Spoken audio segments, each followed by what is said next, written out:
We are live on the campus of Baker High School for another 7A Region 1 rivalry, but the Baker Hornets aren't here. Davidson will be playing home games at Clem Richardson Stadium this season, and tonight they are hosting Murphy, with both the Panthers and Warriors looking to get their first win of the year. Who will it be? Stick around and you'll see.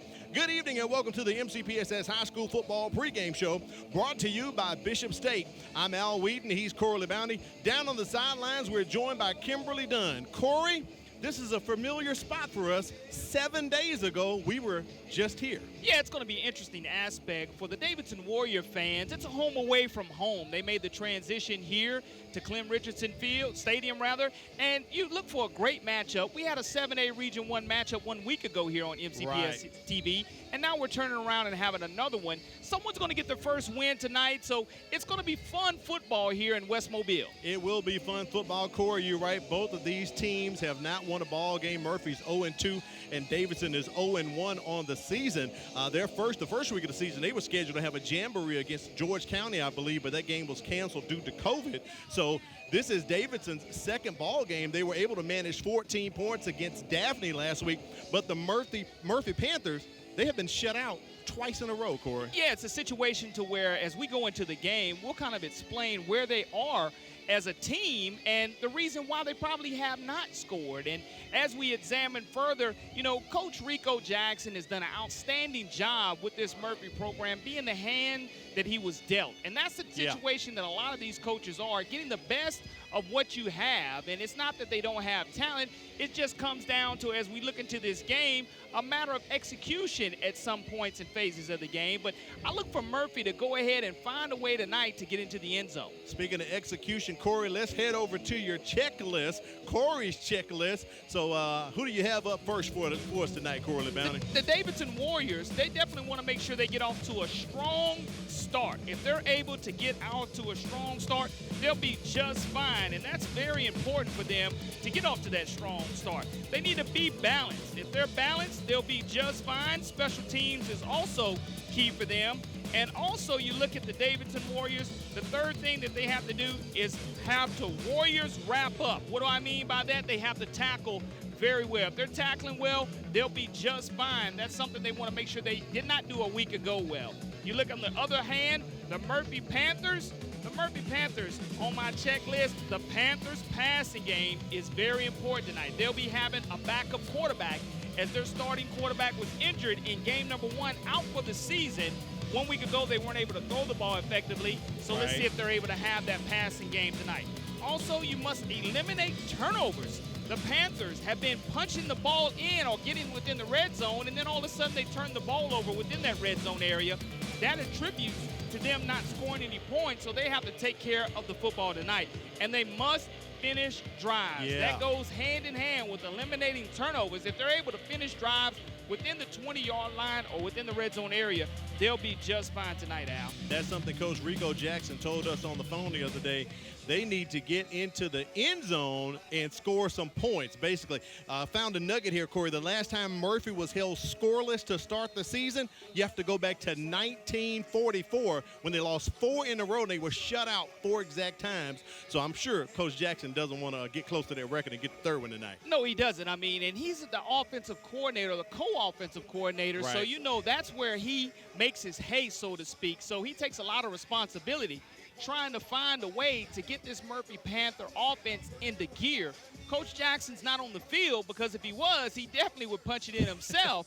Just that's how hungry he is. But this Panther pride, I think, will go ahead and find a way again to get that goose egg off of the board here. Speaking of punching it in, our buddy Kimberly Dunn is ready to punch in. Corey, let's take it out to the sidelines. Our first time seeing her for the season. She's going to give us the BSN weather forecast. What's up, Kimberly? Hey, guys. I'm so excited to be back with y'all here tonight, and I'm going to tell you a little bit about what the conditions are like here on the field. Right now, we're kind of staying in the 80s all night, so that's not going to be the big factor for them tonight. The biggest factor is going to be that humidity. It's actually 74% humidity at 7 o'clock, but then the humidity rises into the 80s. So this is really going to be a test of whether these guys have some endurance and stamina that they can push through that humidity all night long. And both of these teams feel like they have a lot to prove. They're coming off of losses. They feel like that they need a win in order to have a confidence booster. And having that region win will definitely be a confidence booster for either one of these teams tonight. All right, thank you, Kimberly. We'll be checking back in with her when we get closer into the ball game. Corey, speaking of in the ball game, who's going to be making an impact tonight for both of these ball clubs? It's always fun to watch whether the impact players play a vital role, and there's a reason that I select them to be the impact player, because so far in the season, their coaches give them high praise, and they stick out on film. One of those who jump out for the Davidson Warriors automatically is Jacody Harris, the defensive back. He's a junior. You know, you get to that second level, you don't want to make a lot of tackles if you're him, because that means they've gotten to the second level, but he's an impact player and a vocal leader for this Davidson Warrior defense. Also, Derek Butler, folks. This young man is a sophomore running back. He is going to be dangerous in the years to come if he can stay healthy. He's a difference maker running the football for the Davidson Warriors. On the other side, you look at the Murphy Panthers. Their impact players are none other than an athlete who's a junior, Corey Kelly. We saw him play a little bit of quarterback 1 week ago. He lined up at running back. He lines up at wide receiver. He's very versatile, and he's quick and elusive. That's why I like to call him an impact player. Watch out for him tonight. Also, Tim Haynes. He's a linebacker. He's a junior for the Murphy Panthers, number 24. He won't be getting the start tonight, but I guarantee when he comes off of that bench, he'll make his impact known very quickly, and you'll know he's in the contest for the Murphy Panthers. Well, Corey, we're going to be keeping our eyes out on both of those players. I'm sorry, not both of them, all four of them tonight during this contest. As we said, both of these teams have not won a ball game this season. Matter of fact, last year Murphy beat Davidson 22-7, and this is the 61st meeting between Murphy and Davidson, and Murphy leads the series 39-20 with one tie. So, Corey, as we get closer to kickoff right here, we're expecting a real good contest, but we know a lot is at stake right here because this is a region ball game. Yeah, that's the biggest thing. When you start looking at this region, anytime you lose a region game early, Murphy jumped in and played that non-region contest against James Clemens early, kind of gave them a gauge. And 1 week ago, they weren't able to come away with that win. But now you look at the Davidson Warriors, they jump and play Daphne, who is now a 7A school versus a 6A school to start off the season. Let's see if their biggest improvement truly is from week 2 to week 3. That's what I want to keep my eyes on. And I know Coach Colley will be doing the same thing. All right, kickoff is headed your way. Make sure you stick with us. We do appreciate you watching the MCPSS High School Football pregame show brought to you by Bishop State. Don't move. Kickoff is headed your way. This is a program for any middle school student who's actually behind. This opportunity offers kids a chance to do 2 grades in 1 year. If it wasn't for Star Academy, I would still be in 8th grade and probably still struggling. We are one-on-one. We have small classrooms, and we're able to give students that personal touch, that personal attention. I know I'm coming to see good teachers, good attitude, and also they're here to teach us what we need to learn. Hello, I'm Renee Phillips, your host of Homeroom. Will you join us as we talk with the students, teachers, and staff about all of the great things happening in our schools? That's right, Renee. Not only are we here to keep you informed about the great things happening in our schools, but to also keep you updated on safety issues. Our show, Safe Schools, looks at ways to keep your child and our students safe. Not only are we looking at ways to keep your child and our students safe, but to keep you informed on how to connect with us. Manténgase informado aquí en Conexión a Padres. And we also score big from pre-K to high school with MCPSS Athletics. And then Inside Education puts it all together for you, showing you the ins and outs about news and events taking place across the Mobile County Public School District. We do this to keep you informed.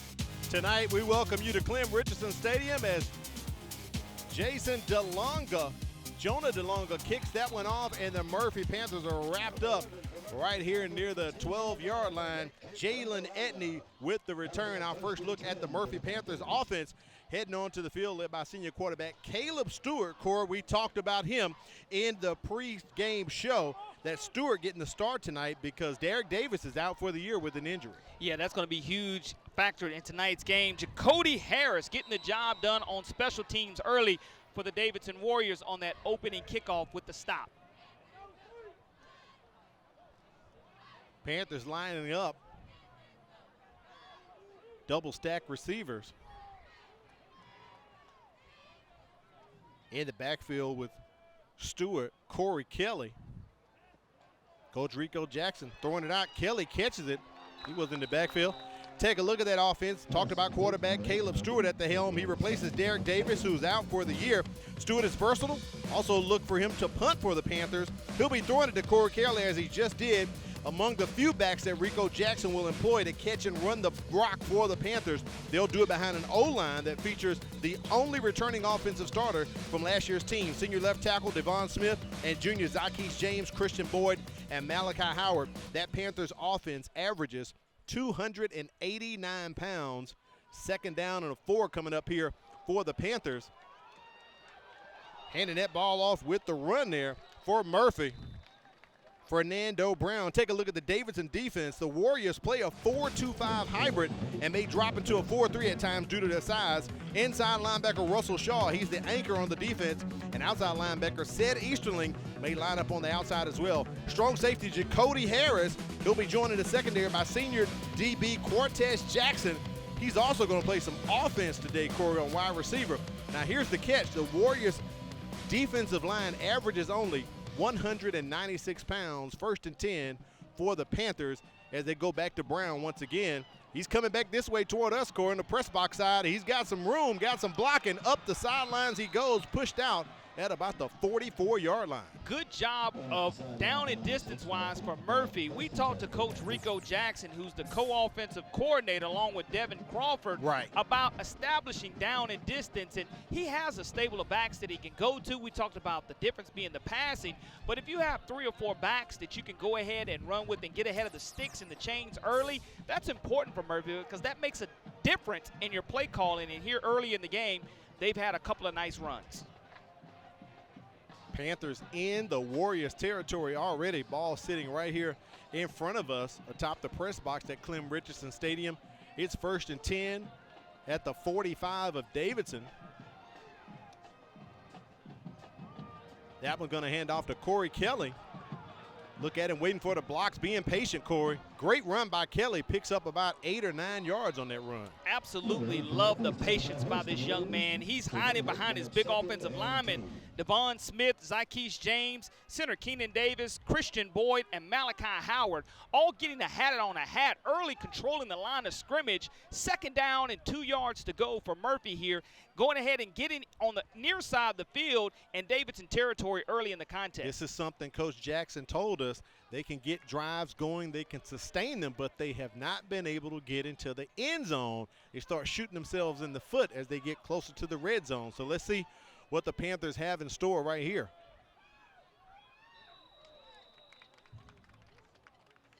Flag on the play early here in the ball game. Our first flag. It's going to be against Murphy. False start there, signaled by our Whitehead, Tim Porter. Hopefully we have the mic on him tonight. Dead ball, false start on the offensive team. It's a 5-yard penalty will remain, 2nd down. That's about the best our refs have been sounding so far this season. It must be Tim Porter. They got Tom Porter up there. Who's Tom Porter, Corey? It is Tim. Tim Porter is our white hat tonight. Davidson having none of that as they push the Panthers back to the line of scrimmage. It's going to be 3rd and long coming up. But one of the things that you saw is here early, you have positive yardage just negated due to a penalty. It's been the self-inflicted wounds that Murphy Panthers have had so far to start this 2-game season. Now, you were ahead down and distance-wise. Now you're at 3rd down and close to 7 yards to go. It changes the offensive play calling ability. We'll be able to see here what quarterback Caleb Stewart's able to come away with. Brown lined up just to the right of Stewart. I believe that may be against Murphy as well. It looked like possibly one of the receivers started before the play, Corey, and there it is. Another penalty against the Panthers. You talked about stuff like that inside of your checklist tonight. Yeah, that's something that you just don't want to have. You had a nice drive going, and now all of a sudden you have two. The offensive team, it's a 5-yard penalty will remain.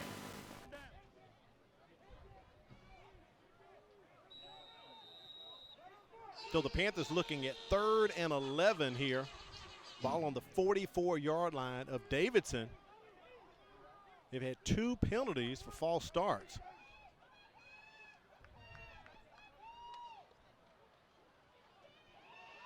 As they hand it off to Fernando Brown, this run similar to the one he had earlier in the quarter, as Brown's helmet is knocked off by one of the Warriors, Corey. Cortez Jackson on the stop for the Davidson Warriors, the 6 foot, 165-pound senior. But anytime you get to that second level, anytime the cornerback's having to make the stop, that's key. But you were able to pick up a 3rd down and long, decided not to test the arm of Caleb Stewart, showing a heavy dose of the running game so far. You know, head coach Rico Jackson is pleased that on a 3rd down and long, they're able to convert to keep the drive alive. Yeah, he has a stable of running backs at his disposal. 1st and 10 at the 30. Botched snap right there, but Stewart takes it, picks it up. He picks up about 2 or 3 on that stumble there, Corey. So it's going to be 2nd and about 7 or 8 here coming up for the Panthers. As I'm sure Coach Jackson and the coaching staff, they want to get points off this first drive to send a message that they are ready to get points for the rest of this year. Yeah, you and I talked about it. There's a reason when Murphy won the toss, they elected to receive. They wanted to go ahead and a great first drive and set the tone as Davidson defense come up with a huge stop on 2nd down. Absolutely. Wrapped up right there. Tremaine Barnes takes down Corey Kelly for a loss. So now here it is again, 3rd and long coming up for the Panthers. Looks to be about 3rd and 12 here. Ball being spotted at the 32-yard line of Davidson as we approach 7 minutes remaining here in the first quarter. Panthers had the ball about 5 minutes so far, Corey. Ball control is critical for Coach Rico Jackson, especially when you're looking at, hey, how can I help my defense get off of the field? Well, not put them on the field until you've almost elapsed 6 minutes off of this opening quarter drive. Little quick toss out right there from Stewart. Connects with Jalen Edney. Takes the pressure off just a bit. Not enough to get the first down. It's going to be 4th and long coming up here for the Panthers. Decision time. Will they try a field goal with Edie Bingy, or will they go for it? Go for it. I mean, you want this opening drive. You've already taken up almost 6 minutes off of it. So go ahead and go for it. I mean, that's a long field goal. You're taking an opportunity here from right where the ball is spotted at the 27-yard line. You'll be looking at close to a 44-yard field goal attempt. Rico Jackson's probably going to talk about it with his staff and what he wants to do. Corey, the play clock's getting under 10 seconds, and the way we know Coach Jackson, the timeout's coming up, or he may roll the dice. We may get a heat timeout, Corey, before the play clock expires. No heat timeout. It will go ahead. He'll call the regular timeout, and then we'll go. They'll assess the timeout, and it'll be up to Tim Porter whether he wants to use this as also the heat timeout as well. Tim Porter is motioning to himself, so we may have our heat timeout. Let's take a quick break and come back here. You're watching the MCPSS High School Football Game of the Week, brought to you by Bishop State.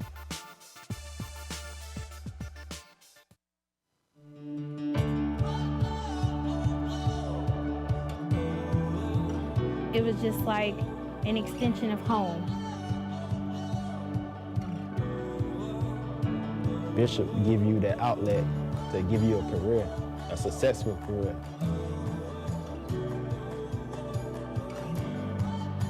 We're doing some great things at Bishop State. Keep an eye on us.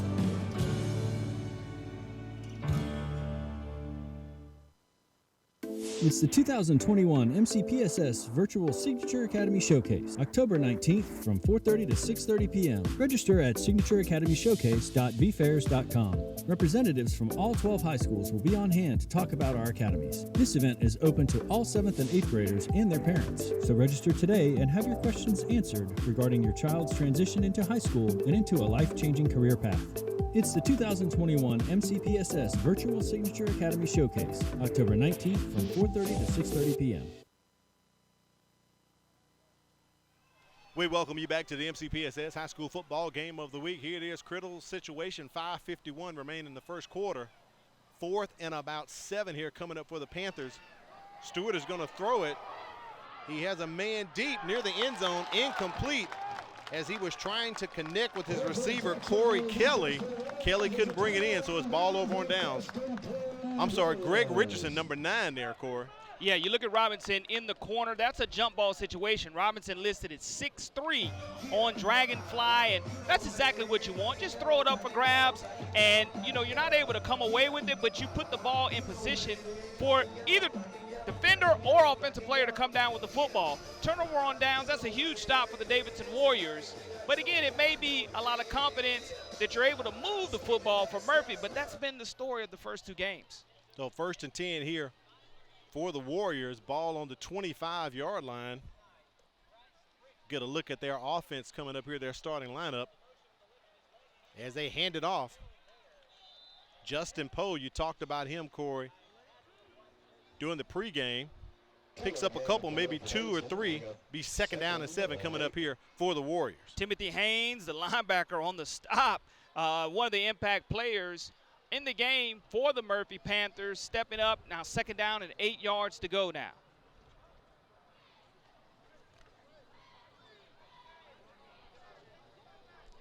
Quarterback Bryce Fick,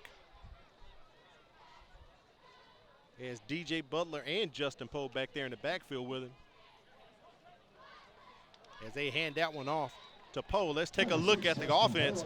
Just talked about junior quarterback Bryce Fick. He's leading the Warriors on the field tonight. Coach Carley wants them to stay in the pocket just a little longer. Last week he connected with Antonio Small for a score, and they'll try to connect again tonight. Also look for running back Justin Poe to be featured a lot in the Warriors offense. We've already called his name twice. Up front, the Warriors have some beef, led by senior left guard Julius Kidd. Corey, check out these measurables. Kidd checks in at 6'2", 337. The Warriors' offensive line averages 262 pounds across the front. 3rd and about 5 coming up here for the Warriors, and we have a whistle and a flag on the far side. Flag on the play.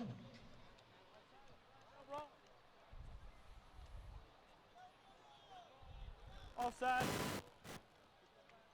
So a penalty against Murphy, Corey. Looks like that's going to put Warriors close to a 1st down. A little bit short, but again, you just have to know where the ball is placed. It's going to bring up now a 3rd down and almost half a yard to go. Yeah. Almost 3rd in inches. And Tim Porter signaling that it's going to be close to close. a 1st down. That's what he was signaling at 1st and 10. And there we go. In the neutral zone. Oh, so another flag. 5-yard penalty. The yardage will result in a 1st down. So it is a 1st down for the Warriors. Ball being placed now at the 36-yard line. Take a look at the defense maybe after this play right here. 1st and 10 for Davidson. Fick rolling out. He is a lefty as he tossed that one to DJ Butler, who is smashed by the Panthers. Speaking of that defense, they play a 3-4.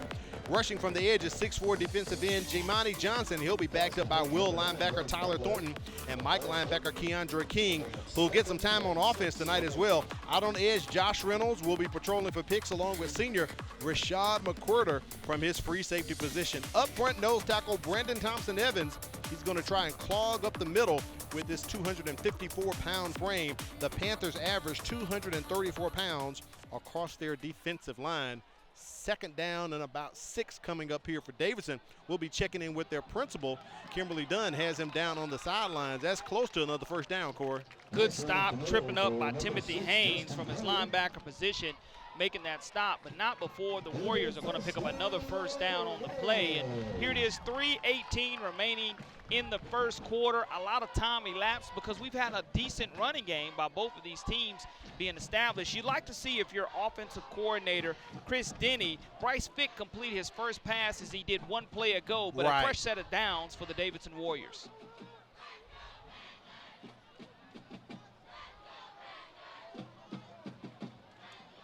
Fick hands that ball off to DJ Butler.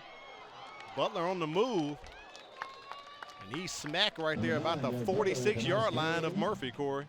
Butler, the 6 foot, 180-pound sophomore, continues to learn to read these holes, and he picked and chose where he wanted to go that time, and he's running behind a big left guard that you mentioned, 337 pounds of beef.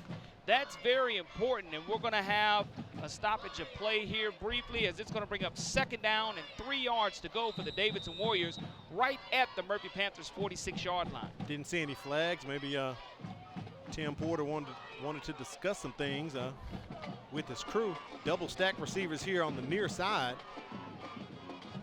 2nd and short, as you mentioned, Corey. They're going to go back to Butler. He's going to have the 1st down and some more, and the Warriors are on the move. I know that's going to make their principal, Jason Richardson, real happy, Corey. No question about that, Al. Derek Butler runs very high. He's not one of those low bowling ball type of runners. He runs upright, similar to how Derrick Henry runs, but here's a young man that has high praise from not only his head coach, but other coaches across the county think very highly of this young man also. Yeah, you're coming in at 6 feet, 180. I'm definitely going to say you're running that ball like Derrick Henry. I think Coach Cawley is talking to one of the officials, may have a timeout, and if we do, we should be able to get our interview down with Kimberly Dunn down there with Principal Richardson. So I believe we have a timeout, Corey. I haven't seen. Here's Tim Porter coming to the middle of the field. We're going to play. He's rolling his finger like we're ready to play. Yeah. So they're going to come out of the huddle, and we are going to play. The play clock seems to be operable. Game clock seems to be working fine. So he's like, come on, let's go. Maybe they had a kink in the chain or something with the chain game, Corey. But it's 1st and 10, ball at the 35 of Murphy.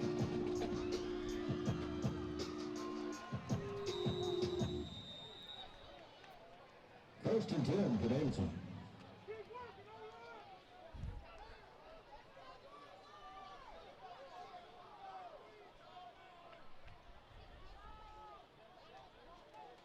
Continuing with the run game here for Coach Cawley, who was calling plays this season. 2nd and 6 for Davidson. 2nd down and about 4 or 5 coming up here for the Warriors. Getting close to the red zone there, Corey. That's important for the Warriors, as they were able to score 14 points a week ago against the Daphne Trojans. Right. But again, you mentioned it just being their first game of the season. Now just trying to find some type of rhythm. Rick Cawley very happy so far with the way his team started the game. Continuing to run the rock is DJ Butler. I'm sorry, that's Justin Poe, number 6. That old goal with those black numbers throws me off a bit, Corey. That's a 1st down. The Warriors in the red zone. Anytime you can go with Poe and Butler, the 1-2 combo, you keep your backs fresh. And they got that great push at the line of scrimmage. Chris Hill, Julius Kidd, Smith Betties, Matthew Hardy, Eugene Lawson, and Johnny Wilkes, all on the offensive line, getting that big push up front. Now you're in the red zone area, right around the 13-yard line of the Panthers. I'll go with that, Corey. Scoreboard has not updated yet, so we'll go with it. 1st and 10, ball at the 13. Little jet sweep, but keeping that ball almost like a wildcat formation. Justin Poe picks up a couple yards just inside of the 10 as our game clock is running down. I don't believe we're going to be able to get Principal Richardson on right now, but I was told our buddy Mike Herndon is checking out the Battle of South Mobile County, Corey, so between the quarter, we may toss it down to him. He's at the Theodore Alma Bryant game. Looking forward to that, because we had Theodore a week ago. That's and right. Here it is. Davidson's going tempo here quickly. Again, back in that wildcat action. Ball on the 9-yard line, direct snap to Justin Poe, and he is in the end zone at 8 seconds. Game clock continuing to run there, a little extra there, but touchdown for Justin Poe. A 9-yard touchdown run, and Davidson scores first. Yeah, that was a great run by the Davidson Warrior, created by the push. You can see the hole open up, and if we're able to take a look at that replay, we can see exactly how that left side of the offensive line did open up that huge hole. Davidson Warriors strike first. Jonah DeLonga on for the extra point. And it is good, so Davidson on top. 7-0 over Murphy. As Corey, this quarter has this quarter has gone by pretty quickly here, basically due to running. Yeah, that's exactly what you wanted to see. But the difference, Al, between the two teams is Davidson comes out with a strong run game and are able to put 6 and 7 on the board. But you look at the other side of the things, Murphy was able to drive, take 6.5 minutes off the clock, and came away with no points. All right, let's check in with our buddy Mike Hearn to see what's going on with the Battle of South Mobile County. What's up, Mike? Hey, we're down here at C.A. Douglas Field, and Theodore has a 14-0 lead. They took the opening kickoff, marched all the way down the field, converted twice on 4th down, wrapped it up with a touchdown run of about 11 yards from Kirsten Rogers. Held the Hurricanes, got the ball back, and Rogers did it again from near midfield. Nice, long, weaving run into the end zone, up 14-0 with 4:21 in the first quarter here.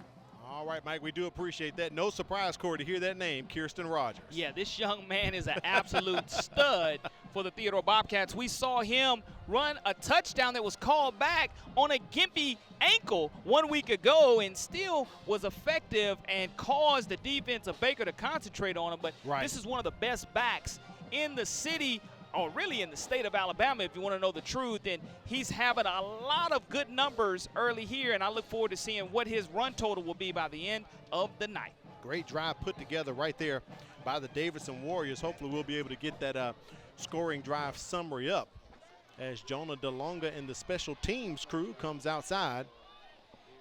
Comes onto the field.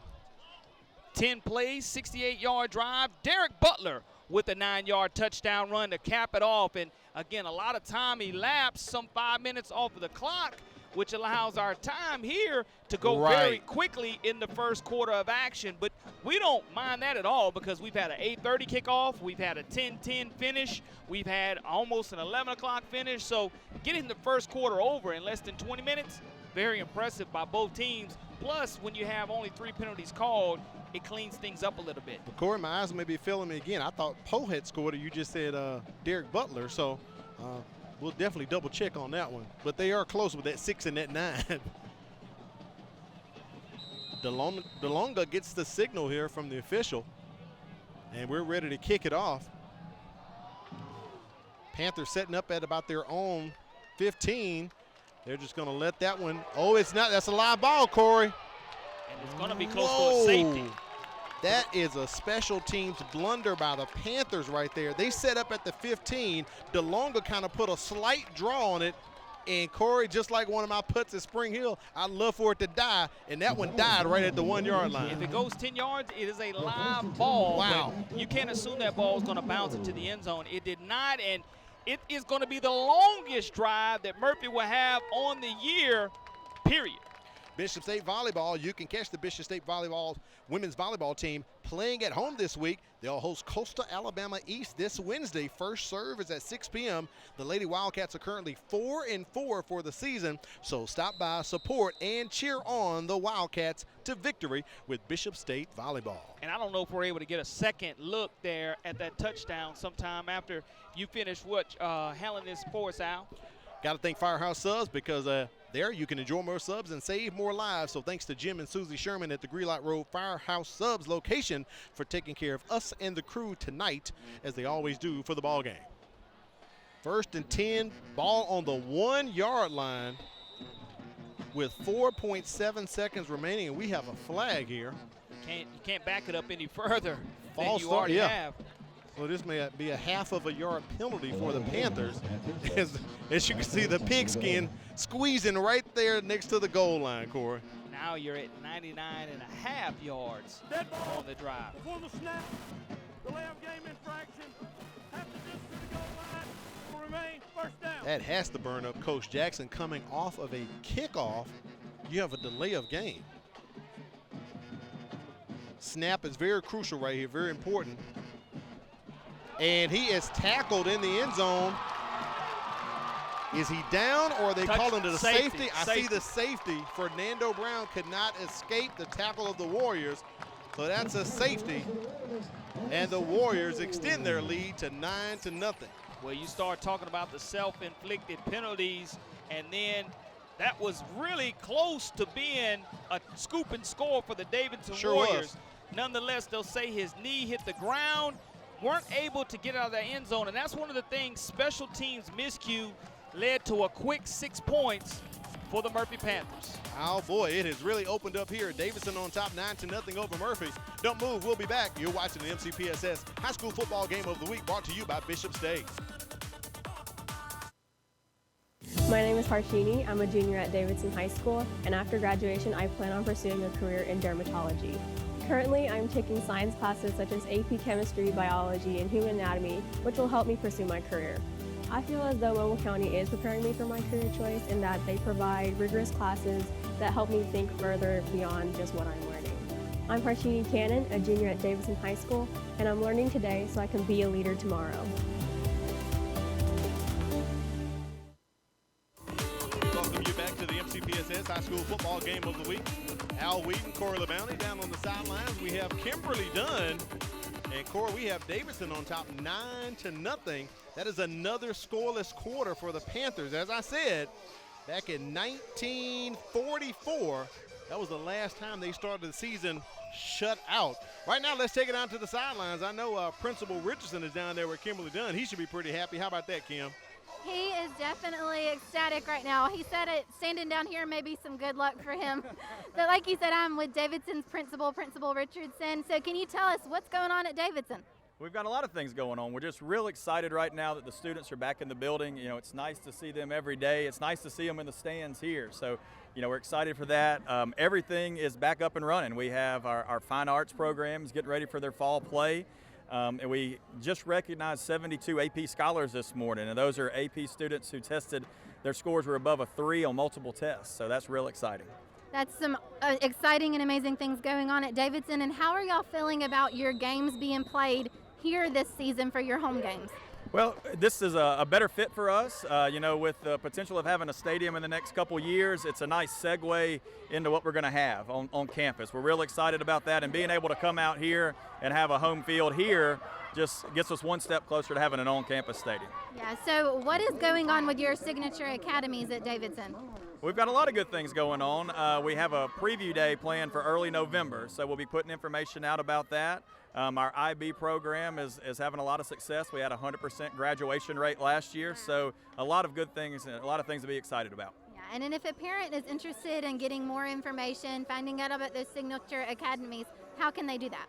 The best thing to do would be to go to wpdavidson.org. That's our website, and there's a link for academies, IB, and everything that you need right on our website. All right, thank you so much for taking time to talk with us, and good luck to you the rest of the night. Thank you very much.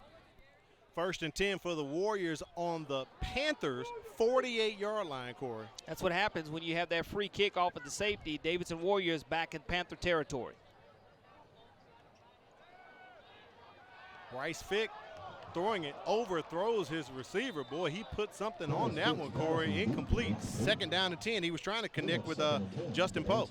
Yeah, he wanted to go deep to his running back that was on some type of go route, but overthrew him by about 5 to 7 yards. 2nd down and 10 yards to go, but that's a great kill shot that you go to on 1st down and 10. I agree. You open up the playbook on the Panthers' 48-yard line. If you connect with it, it continues to get your home crowd juiced and energized. You lose nothing out of it besides a down, but you can make that back up here. 2nd down and 10 yards to go at the Panthers' 48. I'll tell you one thing, Kimberly Dunn was right about that humidity, Corey. It is definitely humid here atop the press box at Clem Richardson Stadium. Davidson has called a timeout at 11:41 here in the 2nd quarter.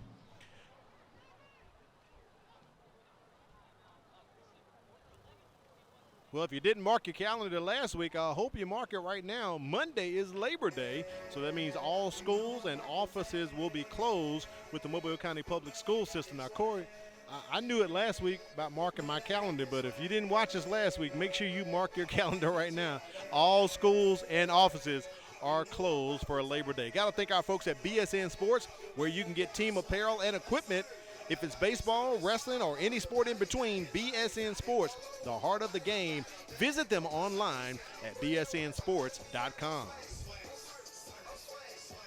The Warriors swagging, the Warriors surfing here inside the Hornets' nest, Corey. They're kind of stirring up their own little pot of honey tonight, if you want to call it. Yeah, I mean, it's going to be the Warrior way tonight here in West Mobile, as this is the new home for the Davidson Warriors, and they jump out on the scoreboard early, 9-0, here with 11:41 remaining in the second quarter. And they now have the ball again on the Panthers' 48-yard line and are looking to add to that 9-0 lead. 2nd and 10. Had a good look at the arm of Bryce Fick there on that previous play. Antonio Small in motion. Oh, up the middle. He goes, and he is gone. His name is DJ Butler, and that is a 48-yard touchdown, Corley Bounty. Derek Butler right up the middle, slicing up the Murphy Panthers defense. And I told you, this young man is special for the Davidson Warriors. He's only a sophomore. Right. 6 foot, 180 pounds. You see the next level gear that he has. Once he gets past the line of scrimmage, go ahead and put 6 on the board, folks. That is track style right there for this young man for Davidson. He crosses and gets it home for 6 for the Davidson Warriors. Low snap for DeLonga. And the extra point is good as Davidson extends their lead 16-0 over Murphy. We're going to take a break and come back and give you more football. You're watching the MCPSS High School Football Game of the Week, brought to you by Bishop State. As a student in the Mobile County Public Schools, there are a few things I've come to expect. One is a quality education, and the other is a quality lunch. Not only are our school meals well-balanced, meeting all federal nutritional standards, but they also have less fat, fewer calories, and they taste really good. Oh, and I forgot to mention, our school lunches contain whole wheat, grains, fruits, and vegetables to give me the energy and brain power to get me through the day.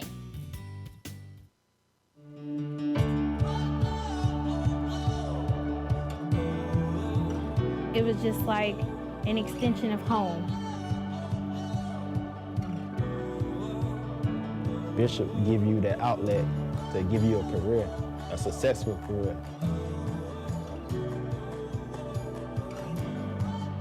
We're doing some great things at Bishop State. Keep an eye on us.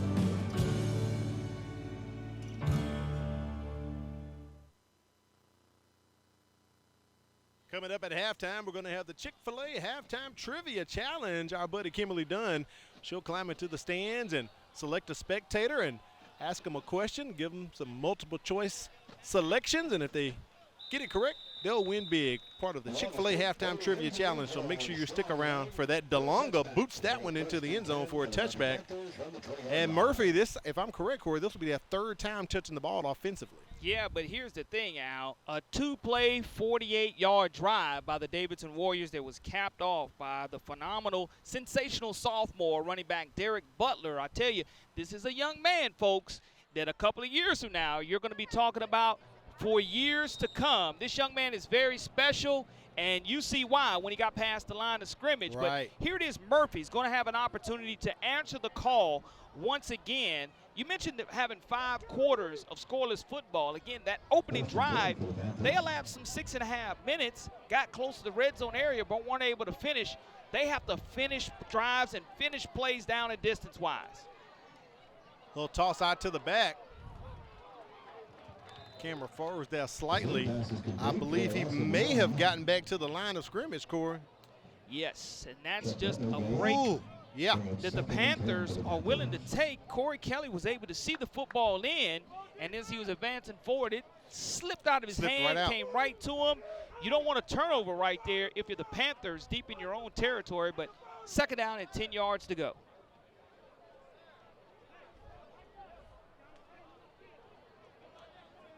Fernando Brown in the backfield with Caleb Stewart getting his first start of the season. They hand it off to Brown, and he is brought down right there at the line of scrimmage, Corey. Jerry Williams on the tackle. 6'1", 174-pound senior on the stop. Defensive coordinator John Lambert looking to improve here on this shutout. You know, their first game of the year playing an outstanding Dabney Trojans team. Yes, this Davidson Warriors team gave up 54, but are going to get on the right side of the football tonight as they're holding this Murphy Panther team scoreless so far. 3rd and 10 coming up here for the Panthers. Stewart throws it out to Corey Kelly. Kelly's not going to have enough to get the first down as he is brought down at the 27-yard line. 4th down coming up for Murphy. Cedric Easterling, the 5'9", 162-pound senior, on the stop for the Davidson defense. And his dad was a pretty good football player for the Shaw Rebels back in the day. So it is definitely genetics kicking in, and football's all in that Easterling family. Looks like the punting team running onto the field. Notice Caleb Stewart will stay back to handle punting duties for the Panthers as he counting them up, making sure he has 11. Going back to receive at his own 40-yard line is Antonio Small for the Warriors. And Coach Rico Jackson, no surprise there, Corey, calls the timeout at 9:27 here in the first half. Well, that's important that you regroup and you make sure you don't gab another special teams gap. You've already not fielded a football deep in your own territory on a kickoff, and it wound up leading to a safety the very next play. So here it is now. You go ahead and you get your composure about you if you're the Murphy Panthers special teams. You try to flip the field and at least go ahead and get an end-over-end roll to where you hopefully back the Davidson Warriors up to their own side of the field and make them sustain some type of drive. Al Whedon, Corley Bounty, Kimberly Dunn here at Clem Richardson Stadium.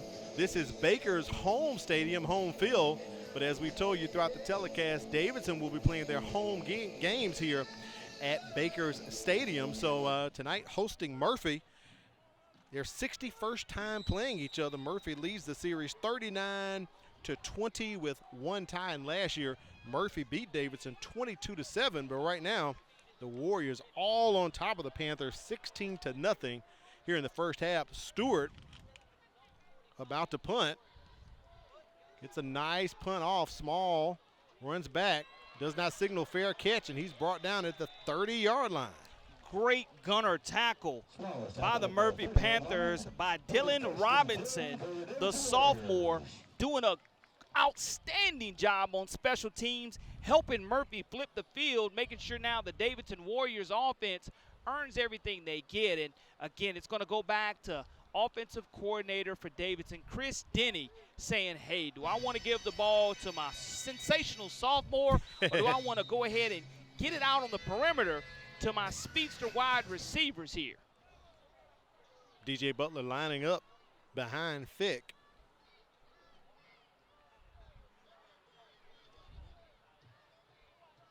Ball on the 31-yard line.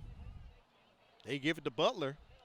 He's just plowing ahead, Corey, keeping those legs churning, keeping those legs moving. He picks up maybe 4 or 5. We'll call it 2nd and 5 coming up for the Warriors. One of the things that you love to see, though, are all the white jerseys surrounding and swarming to the football here. It's going to bring up 2nd down and close to 6 yards to go for the Davidson Warriors. 8:51 remaining, but Davidson up early, 16-0 on the Murphy Panthers. Both bands here tonight, so Corey, I think we're going to get us some halftime band performances just like we had last week with Theodore and Baker. Going back to Butler once again as he falls near the 39-yard line, about maybe 2 yards shy of picking up a first down. 3rd and short coming up for the Warriors. Good job by the Panthers, really not letting him gain any momentum beyond the line of scrimmage. And anytime you're able to get white shirts in the backfield to disrupt the timing, that's very important. 3rd down, 4 yards to go now. We'll call it for the Davidson Warriors from right at the 33-yard line, their own 33-yard line. Well, that's more so the 38, Corey, right there. Excuse me, 38. Yeah, I thought he was more so close to the 39, but they've placed that ball near the 38-yard line. So let's go with 3rd and 4 here. 7:55 remaining in the half. Game pretty much dominated by the Warriors. Nice little toss out there to Butler, but he's going to be short of the 40-yard line, so it's 4th down coming up for Davidson. Michael Johnson from his strong safety position, the sophomore, comes up and makes a nice tackle in the open field, and that's how you wrap up if you're the Murphy Panthers. And you're going to ask the Davidson Warriors here to put it on their foot of their punter. And DeLonga, I do believe, has all special teams duties tonight for the Warriors. And now you flip the field back if you're the Davidson Warriors. Give him some protection. We know this young man is one of the premier kickers in the city. Before the ball game, we saw him booting a couple there, 40, 35 yards for the most part. It was more so the accuracy. He definitely has the leg, and a flag comes out from Tim Porter. Delay of game against the Warriors, so that'll push DeLonga back 5 yards.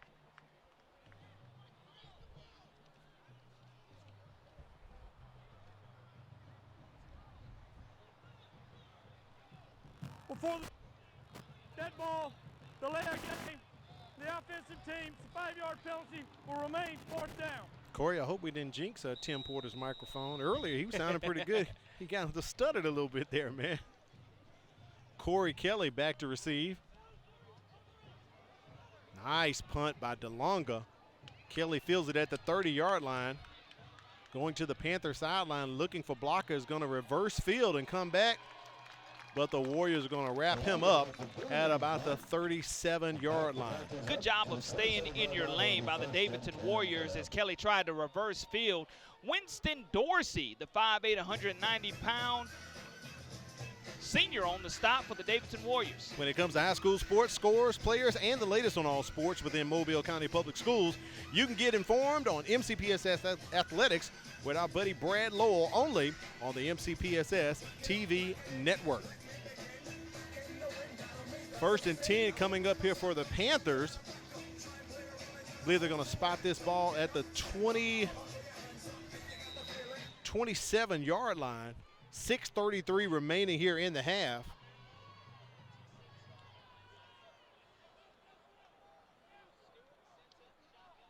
That was the first possession. Davidson did not score tonight, Corey.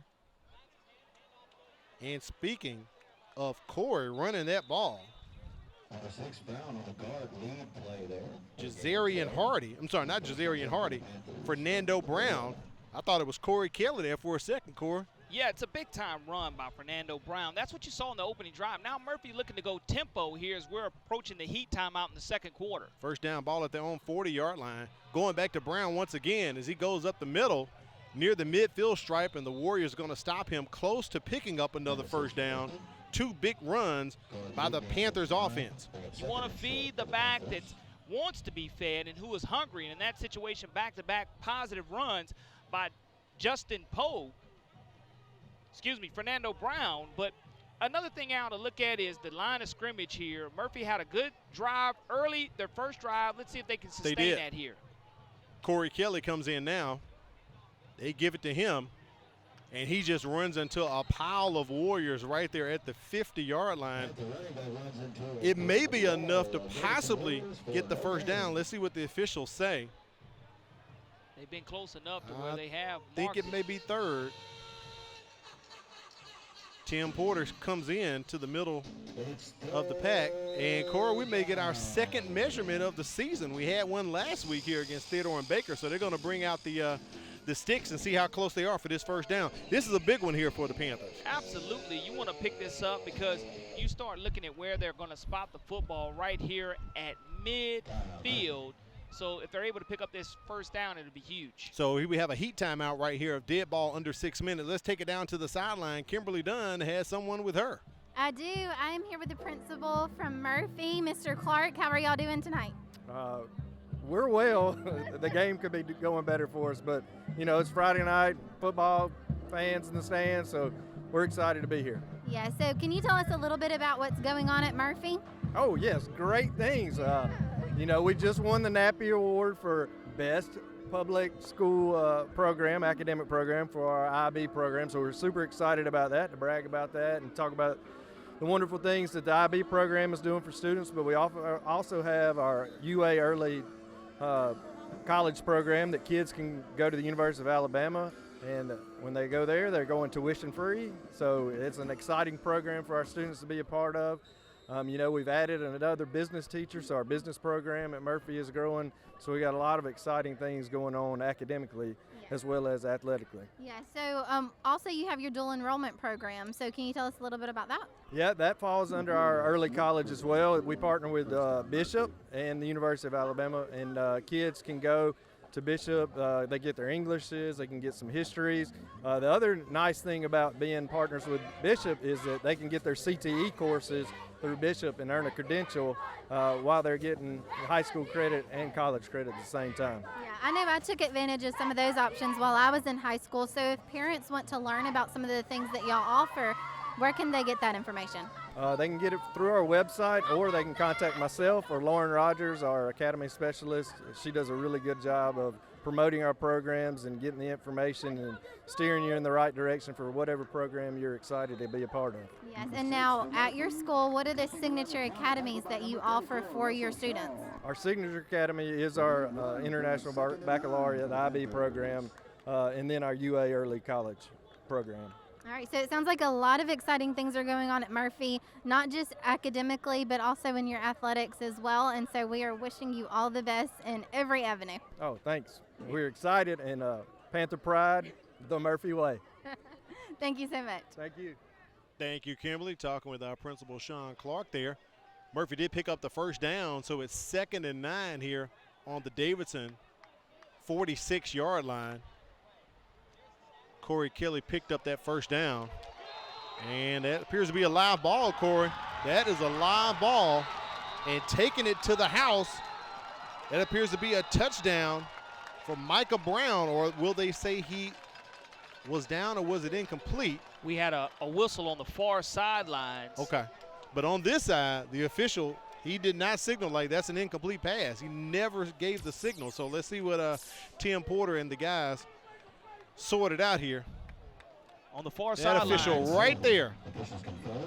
But he just stepped out. He did step out. Far sidelines is where the action took place, though. That's what's important, because that's where the whistle came from. Right. And no flags over there either, Cora. Though the whistle was blown on that far sideline, it'll be interesting to see what is sorted out. Incomplete. And Coach Cawley is hot, Corey. He is totally upset with that call. He wants a timeout, and he wants He's to talk gonna get it. to the near side official about exactly how that wound up being called an incomplete pass from the opposite side, and that's exactly what he wants to talk about. Yeah, kind of. I mean, you're an official. You're a basketball official. Kind of, you're on the other side of the court, and this guy's closer to the action. Give us an idea, Corey. The bad thing is, the far official did not see what the closest boundary official did see. Right. He signaled that was a lateral. And we saw that 1 week ago in the Theodore versus Baker game, where the officials, we had a great camera angle right down the sidelines, and we saw that it was a lateral pass. The official signaled that it was a lateral pass here as well, but on the far sideline, we had some type of call that negated that. They're calling it an incomplete pass. There's no replay available besides ours, so it's going to be an incomplete pass on the play. Got to thank Firehouse Subs. Enjoy more subs, save more lives. A portion of subs purchased at Firehouse will go to the Firehouse Subs Public Safety Foundation. So thanks to Jim and Susie Sherman at the Greenlight Road Firehouse Subs location. Also thanks to Bishop State with 4 city campuses and offering students a quality and affordable education. Visit bishop.edu to learn more. Bishop State, a great place to start. And thanks to our folks over there at BSN Sports, where you can get team apparel and equipment, whatever you need, they have it. BSN Sports, the heart of the game. Visit them online at bsnsports.com. So it is 3rd and long here, Corey, coming up. And what I love is the fact that Coach Cawley summoned as many officials as he could for his beckoning. The far official on the far sidelines wanted him to talk to him as well to see exactly what they had going up. But now it's going to be 3rd down and long for the Panthers. Caleb Stewart pumps it, pulls it back in, cannot connect with Jalen Edney. It's 4th down and long coming up here for the Panthers. Definitely they'll be going for this one, sitting in no man's land. No need to punt. You're down 16 points. You want points on the board, is what Rico Jackson told us earlier in the week. Well, again, trailing 16-0 with 3:36 remaining in the second quarter.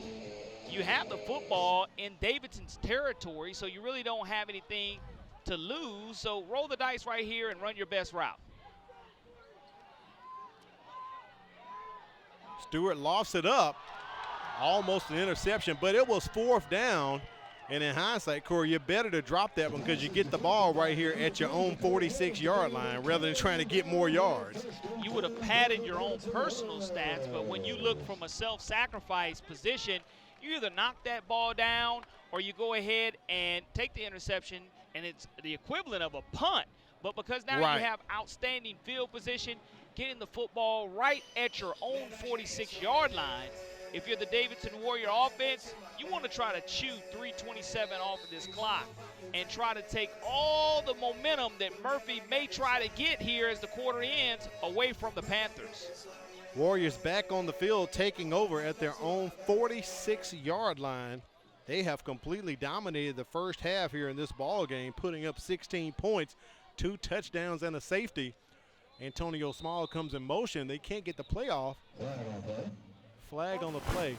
So a false start against the Warriors. One of the things that you do see in this contest, though, are both teams in the shotgun. You don't really see a lot of under center action unless it's a short yardage situation, less than 2 yards to go. But false start from the offensive team, 5-yard penalty will remain first down. Both teams very comfortable. Again, 5 yards back in the backfield with that center to quarterback exchange. Being comfortable with that cadence and that rhythm.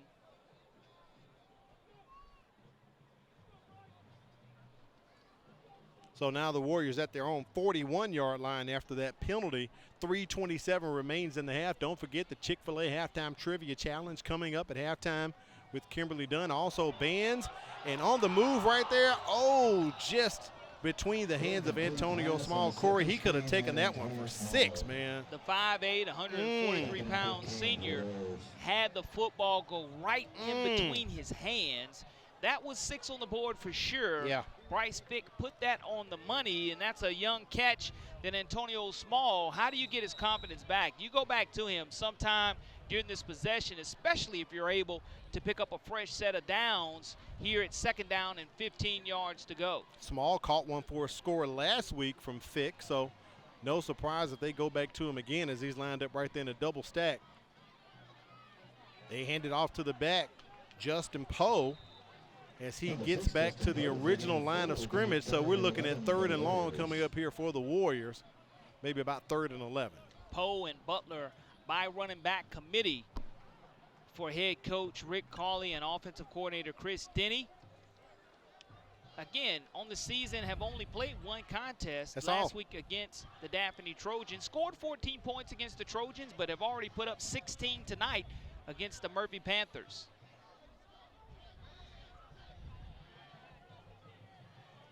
All right, here's the play, 3rd and 11. Fick rolling out. Just trying to keep it stay in bounds and let the clock continue to run.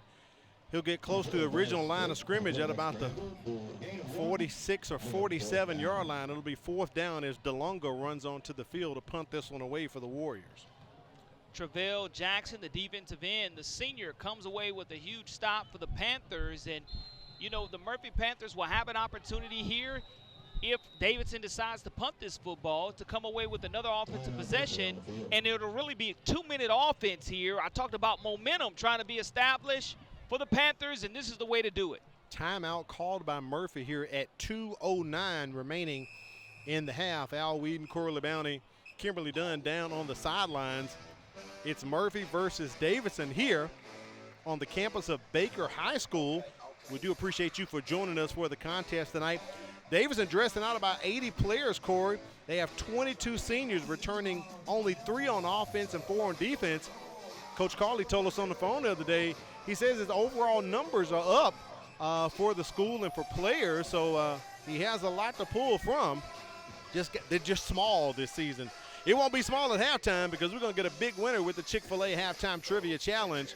Stick around as Kimberly Dunn tries to get a spectator a nice prize pack from Chick-fil-A if they can answer the trivia challenge correctly. So that'll be coming up at halftime between the bands. I know the Panthers will be marching and the Warriors will be marching. Corey, as we came up, you could see both schools loading up all the band equipment before the ball game here.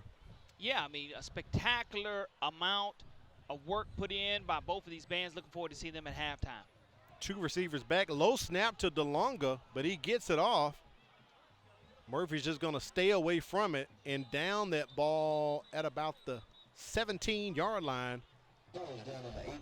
So 1:57 remains in the half. Murphy getting the ball back, down 16 points, trying not to have, as you call it, Corey, a 6th shutout quarter this year so far. Yeah, you want to have momentum going into not I'm sorry, only a 10th shutout quarter. Well, you don't want to have lack of momentum going into the second half, and here's how you gain it. We've seen a lot of football games to where one play or score before the quarter can go ahead and propel you into the second half of action. So that's something that I know head coach Rico Jackson's looking forward to, but you have to put the ball in your playmakers' hands. And who is that for the Murphy Panthers? It's definitely number 8, Corey Kelly, and you'd like to see Greg Robinson try to get his hands, or your speedster, Jalen Edney, also. Kelly in the backfield, play clock under 10. Stewart looks a little confused, trying to get his formation lined up. 3-2, can they get the snap off? They do. And Stewart trying to connect with the receiver downfield. Incomplete. Pass is incomplete, but there is a flag on the play. Number 5, Michael intended for Greg Robinson. Greg Robinson, number 9 there, Corey, but we have flags on the play. But that's what you want. Go vertical, go to your playmakers. This is your biggest wide receiver on the field. You're giving your opportunity, Caleb Stewart, the 6', 206-pound senior, an opportunity to show off that arm, and the accuracy was there, and the pass interference call, it's not a spot foul. Instead, it's a 15-yard penalty. Have the replay coming up right here. Shows the arm of Stewart as he gets it downfield.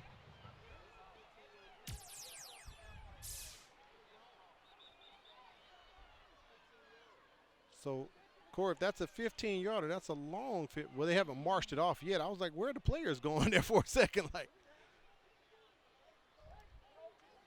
So there we go. We're at 1st and 10 at the 40. I think a lot of the players, Corey, thought it may have been a spot foul. They were running downfield. Well, I mean, that's what happens when you love the NFL and you watch the NFL. You would hope if you're a Panther fan that's what would happen. But it's a fresh set of downs, still plenty of time remaining, 1:49. Your 2-minute offense execution is going to be critical for the Murphy Panthers. Good shot of Stewart right there. Trying to go across the middle. I don't know if that pass was deflected or not. It looked like a failing duck there, Corey. It did. It wobbled in the air, and there's not much of a breeze here to control that. So you look at Caleb Stewart not really having an opportunity to put any oomph on that pass, and he's lucky that ball was knocked down and not intercepted by his own wide receiver. Came up a little bit short, but again, 1:39 remaining here in the second quarter of action. When you're trailing 16-0, you take those shots, and you probably have one timeout remaining in your pocket, and now you're just trying to get the ball into the hands of your playmakers, Corey Kelly, Greg Robinson, and Jalen Edney. Trip receivers here at the bottom. Edney's waiting for it. Gets it to Jazarian Hardy, and he is in Warriors territory as he is wrapped up at about the 31-yard line. Big catch right there by Hardy, and the Panthers on the move. That's a huge play for the Panthers as there are no flags on the play. It allows you to move the sticks. Oh, there is one, Corey. There it is. Back at the 42-yard line, the flag was thrown. Must be some type of holding against the Panthers on the near sidelines. Right down the replay at the bottom of the screen, so it's definitely being marched back.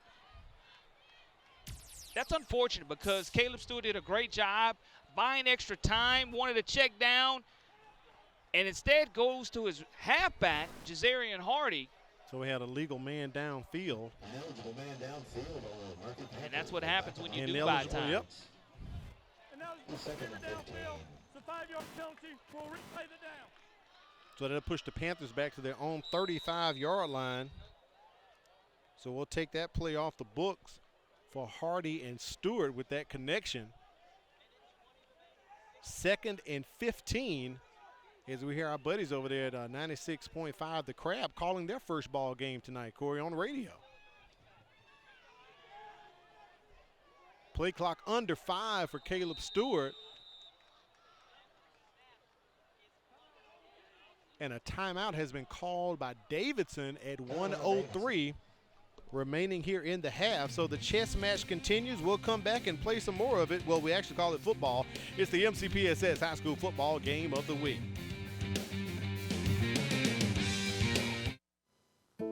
Hello, I'm Katrina Frazier. And I'm Deborah Robinson, and we would like to be your next realtors. As homeowners, we know how confusing it can be searching to find that perfect home that fits your needs and budget. For that reason, it's important to have a reliable partner to represent you and to be there for every step of your home buying process. You'll find the services offered through Berkshire Hathaway, Home Services Cooper & Company Realtors are second to none. So whether you are buying or selling your home, call us today and let our experience work for you.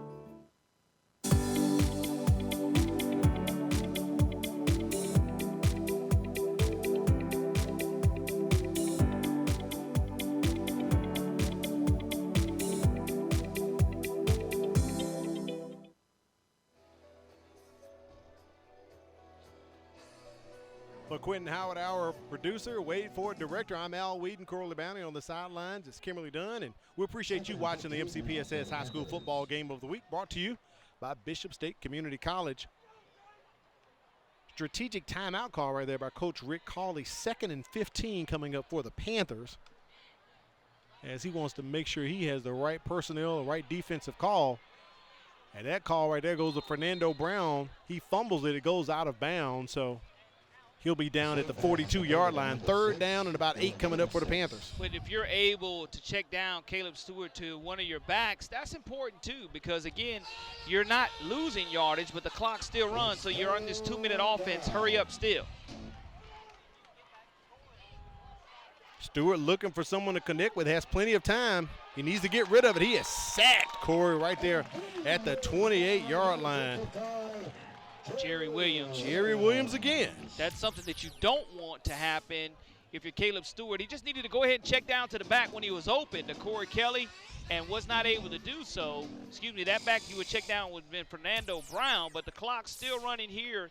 9 seconds left before we go to halftime. And the play clock is at 20, so Coach Rico Jackson won't have to call another play here, Corey, as he'll go in the locker room and talk with his kids.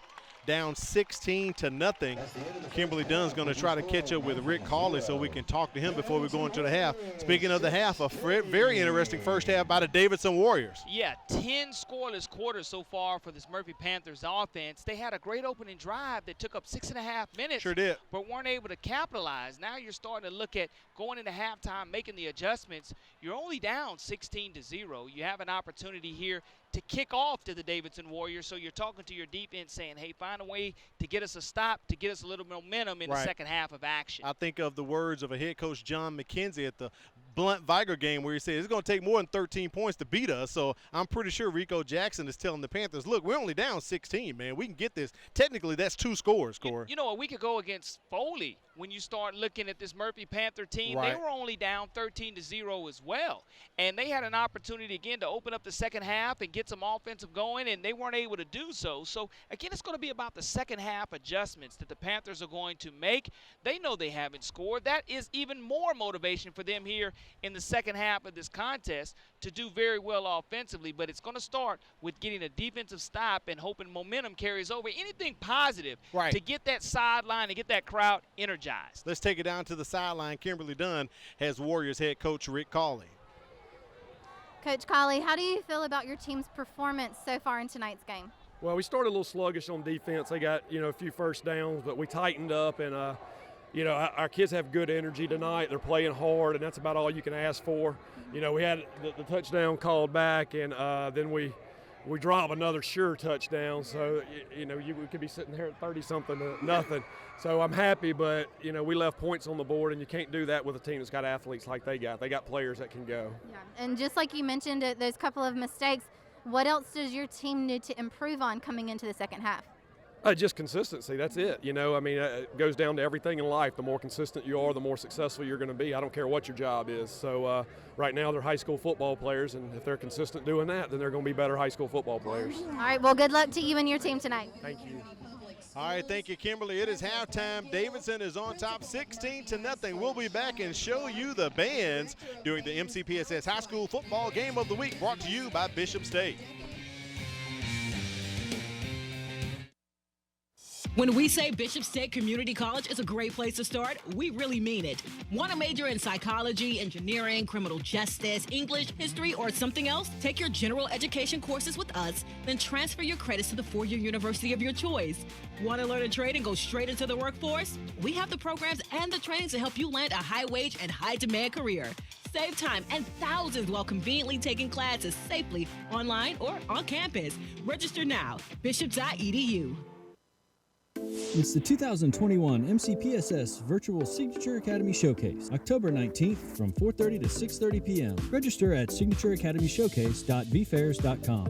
Representatives from all 12 high schools will be on hand to talk about our academies. This event is open to all 7th and 8th graders and their parents. So register today and have your questions answered regarding your child's transition into high school and into a life-changing career path. It's the 2021 MCPSS Virtual Signature Academy Showcase, October 19th from 4:30 to 6:30 p.m. This is a program for any middle school student who's actually behind. This opportunity offers kids a chance to do 2 grades in 1 year. If it wasn't for Star Academy, I would still be in 8th grade and probably still struggling. We are one-on-one. We have small classrooms, and we're able to give students that personal touch, that personal attention.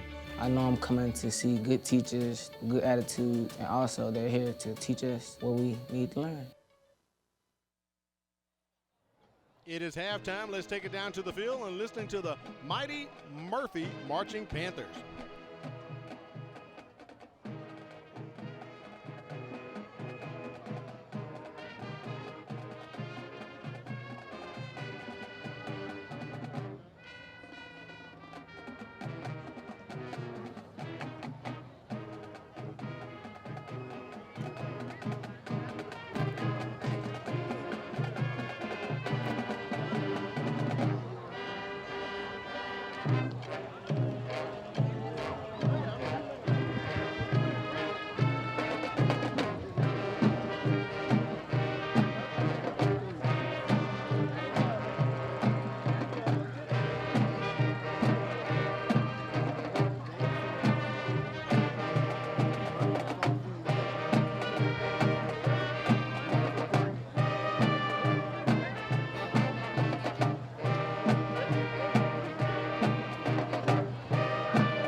child's school is probably one of the best ones I could have picked in Mobile.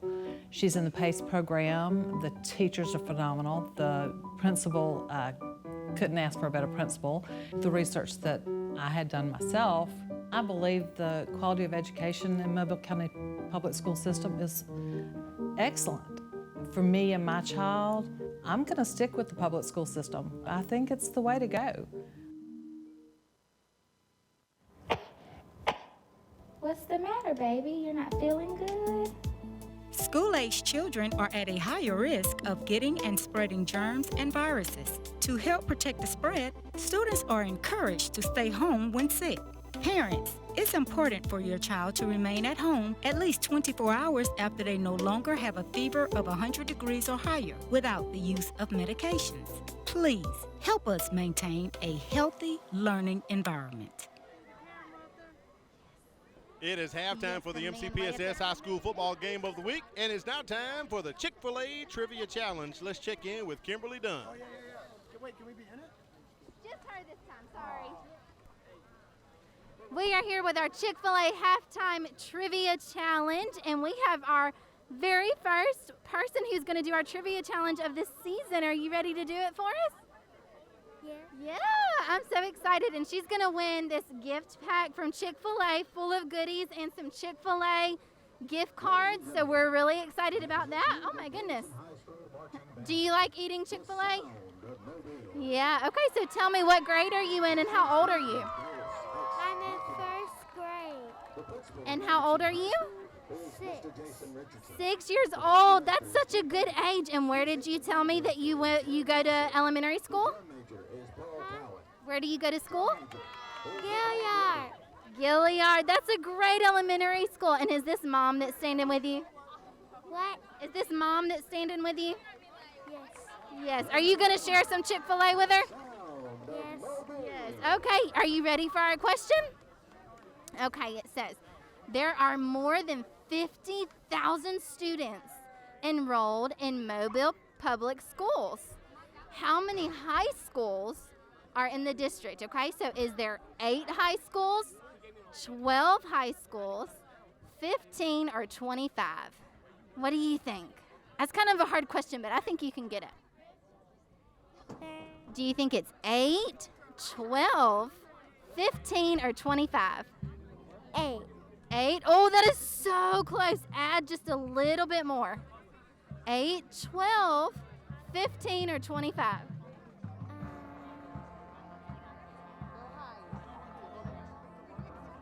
25. Oh, not that high, not that high. Do you think you can help her out, Mom? Say 12. 12. Do you think it's 12? Yes. Good job. There are 12 high schools in the district. Congratulations, you're a winner. Woo! Look at that. Look, they're clapping for you. Good job. And you're our first winner of our Chick-fil-A Trivia Challenge. Congratulations. Let's take it down to the field and check in with the Davidson Warriors marching band.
The great sounds of the Davidson Marching Warrior Band as they put on a great halftime performance here at Clem Richardson Stadium. Right now, let's take it down to C.A. Douglas Field. We got to check in with Mike Hearn to get an update on the Theodore Alma Bryant game. How's it looking, Mike?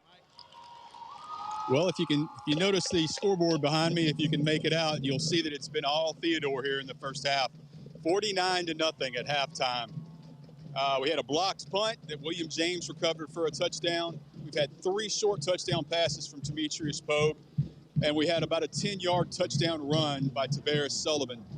The last touchdown from Pogue came from about 18 yards out with less than a minute to play after a successful Theodore onside kick. Once again, all Theodore here, 49-0 at halftime. Mike, no surprise you saying those 3 names, Demetrius Pogue, Will James, and Kirsten Rogers, 3 big players for our broadcast last week against Baker. So I see they're continuing on to do their thing. High school 2021 Pregame Band. You're watching MCPSS High School Football Game of the Week. Keep it right here. You're watching MCPSS High School Football Game of the Week.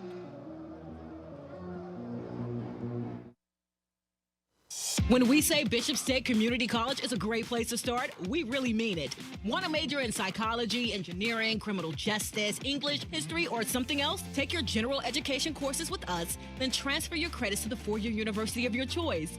Want to learn a trade and go straight into the workforce? We have the programs and the trainings to help you land a high-wage and high-demand career. Save time and thousands while conveniently taking classes safely online or on campus. Register now, bishop.edu.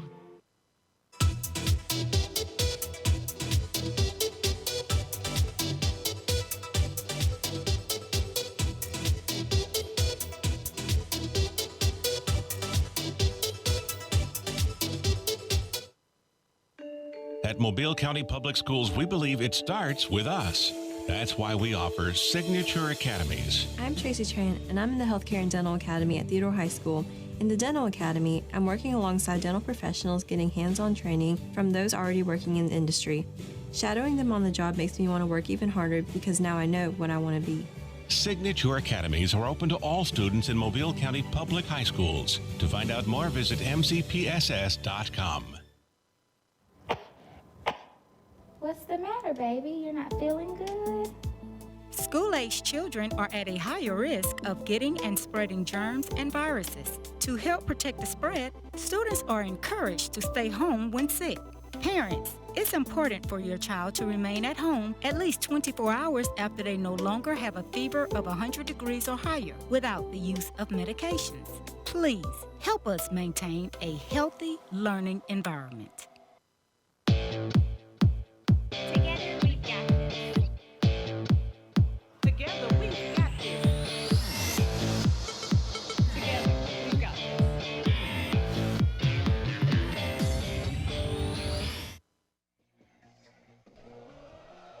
We welcome you back to the MCPSS High School Football Game of the Week, brought to you by Bishop State Community College. Halftime wrapping up. Corley Bownley, let's take a look at some of the statistics that happened in the first half here tonight. Davidson pretty much in control of a lot.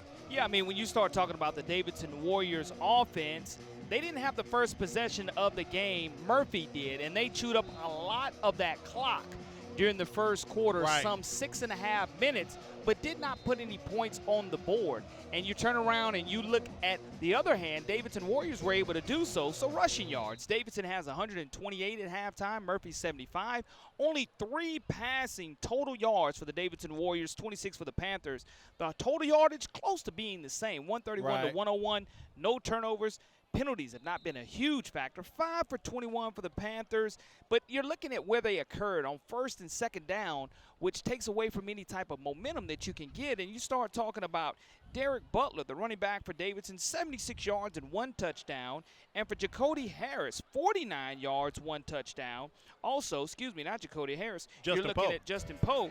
And then when you flip around for the Murphy Panthers, 4 out of 11, Caleb Stewart for only 26 yards.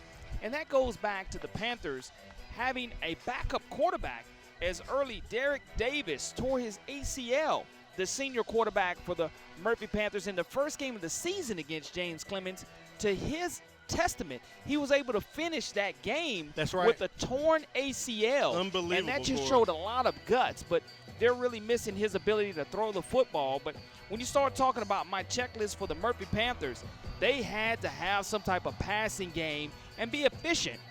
Right now, only 4 out of 11, so they have to step that up in the second half. They also need to eliminate turnovers. They've done that, not turn the ball over yet. They have to finish drives. That's going to be the name of the key to the game here in the second half of finishing those drives, especially if you get in the red zone.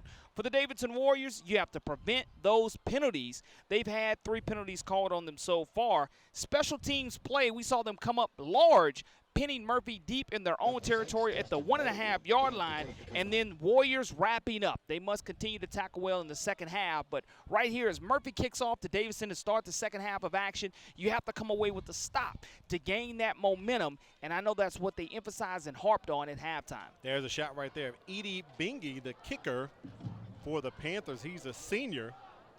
And back to receive for Davidson, Justin Poe, Derek Butler, and Antonio Small, as the Warriors up 16-0 over the Panthers as we're about to start the third quarter.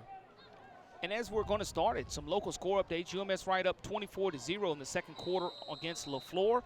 Spanish Fort leads Gulf Shores 21-7 at halftime, and St. Paul's leads Williamson 10-6 at halftime. There's the kick from Bingy. Poe brings it in. And the Panthers going to wrap him up at about the 28-yard line. Rashad McWhirter on the stop along with Michael Johnson. That's just great special teams play of making sure you wrap up. Here's how you get your momentum now. You don't want to allow a big busted run here by either one of these backs, Poe or Butler, who are very capable once they get past the line of scrimmage, turn it into that second and third gear. Now, here it is. Deep in your own territory, probably right around the 28-yard line officially of the Warriors. Try to get them in negative down and distance situations. Butler in the backfield.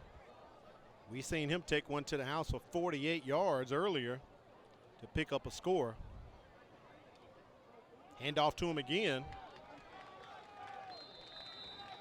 And he's going to, I believe, Corey, a slight loss, maybe just to the line of scrimmage, second and long coming up for the Warriors. And that's exactly what you have to do. You have to start plugging up that line of scrimmage, not allowing them to have much gain, and that's a negative yardage situation. So, again, start playing with a lot more energy. If you're the Panthers, get excited on your sidelines, get excited if you're a player, and just people start feeding off of that energy because it's contagious. Speaking of plug, big number 53, Malachi Howard coming over from offense, playing defense right now for the Panthers.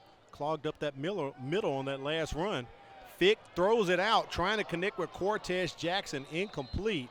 It's going to be third and long coming up for the Warriors. But if you're the Murphy Panthers, now you're at third down and 11 yards to go. This is the type of down and distance to where exactly you want, because you hold them here to where they don't move the sticks. It forces DeLonga to punt the football for the Warriors if you're able to hold one more play, and you'll get outstanding field position, exactly what the doctor ordered if the Murphy Panthers can get a stop here on third down and long. Defensive coordinator Taylor Stone pulls Howard out of the game, brings in Tyler Thornton from his will linebacker position.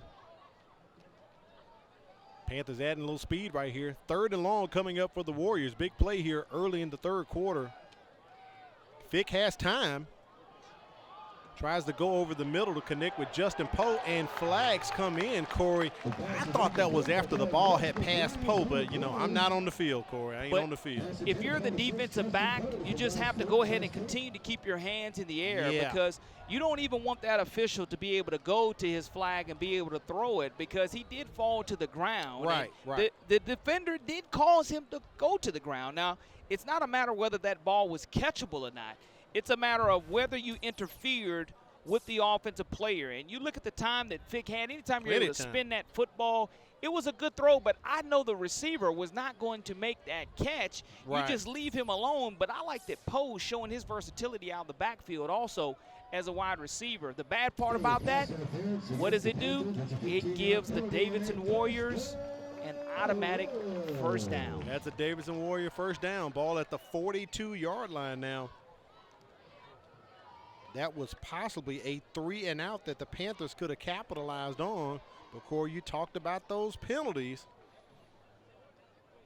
as they rear their ugly head once again. Yeah, you definitely wanted to stay away from that. But now you got to find a way to play the next play. You stay away from dwelling on giving up the automatic first down, and you try to find a way to put the Davidson Warriors back in long yardage down and distance situation. Control of the line of scrimmage is going to be important. First down. We'll have a sideline warning on the white team. First down. So a first sideline warning issued against the Murphy Panthers. 1st and 10, ball sitting at the 42-yard line of Davidson. Looks like possibly a false start. I think our statistician Matt Moore was on top of that one, Corey, and he's correct. Absolutely. That'll push the Warriors back 5 yards. And that's what you want if you're Murphy, creating long yardage down and distance situations. Some other scores from around the Mobile Baldwin County areas. Daphne leading Fairhope 17-10. False start on the offensive team. It's a 5-yard penalty. Will remain first down. Now, is that the California Dreaming Bowl, Corey? No, it's not. They had that earlier in the year. Is that the Baumhauer Bowl? I do believe that it is some type of bowl. It's some kind of bowl. And T.R. Miller leading 22-0 over Cottage Hill, and Viger leading W.S. Neal 16-0 also. 1st and 15 coming up here for the Warriors. Justin Poe in motion on the jet sweep. He slips. I think his knee is down, Corey. Wasn't able to get that momentum moving forward that he wanted to without getting his footing. And Poe does slip, the 6 foot, 190-pound senior running back. It's going to bring negative down and distance situation still again. No gain. So we'll blame that one on Hurricane Ida in the rain, Corey. Because he was trying to make his cut off the jet sweep, and just the turf must have got him, man. Couldn't turn the corner on that one. You're looking at 2nd down and close to 16 yards to go. And there's going to be an injured Panther. And it may be a cramp because you saw him. Cam Davis, number 3 for the Panthers. Get a little in the situation earlier, you saw him kind of go down, and now he's officially down. But as the officials call the timeout and Murphy goes to look at him, we'll take an official timeout here. We'll take a break. See you on the other side. MCPSS High School Football Game of the Week, brought to you by Bishop State. Comes to getting your child through school, at times it can be overwhelming. What school to choose, what classes to take, how to apply for college. To help answer these questions and more, we would like to invite you to join us on Parent Connect as we take an in-depth look at some of the issues and concerns you may have about your child's education. So get connected with Parent Connect, weekly right here on the MCPSS TV network. When we say Bishop State Community College is a great place to start, we really mean it. Want to major in psychology, engineering, criminal justice, English, history, or something else? Take your general education courses with us, then transfer your credits to the four-year university of your choice. Want to learn a trade and go straight into the workforce? We have the programs and the trainings to help you land a high-wage and high-demand career. Save time and thousands while conveniently taking classes safely online or on campus. Register now, bishop.edu.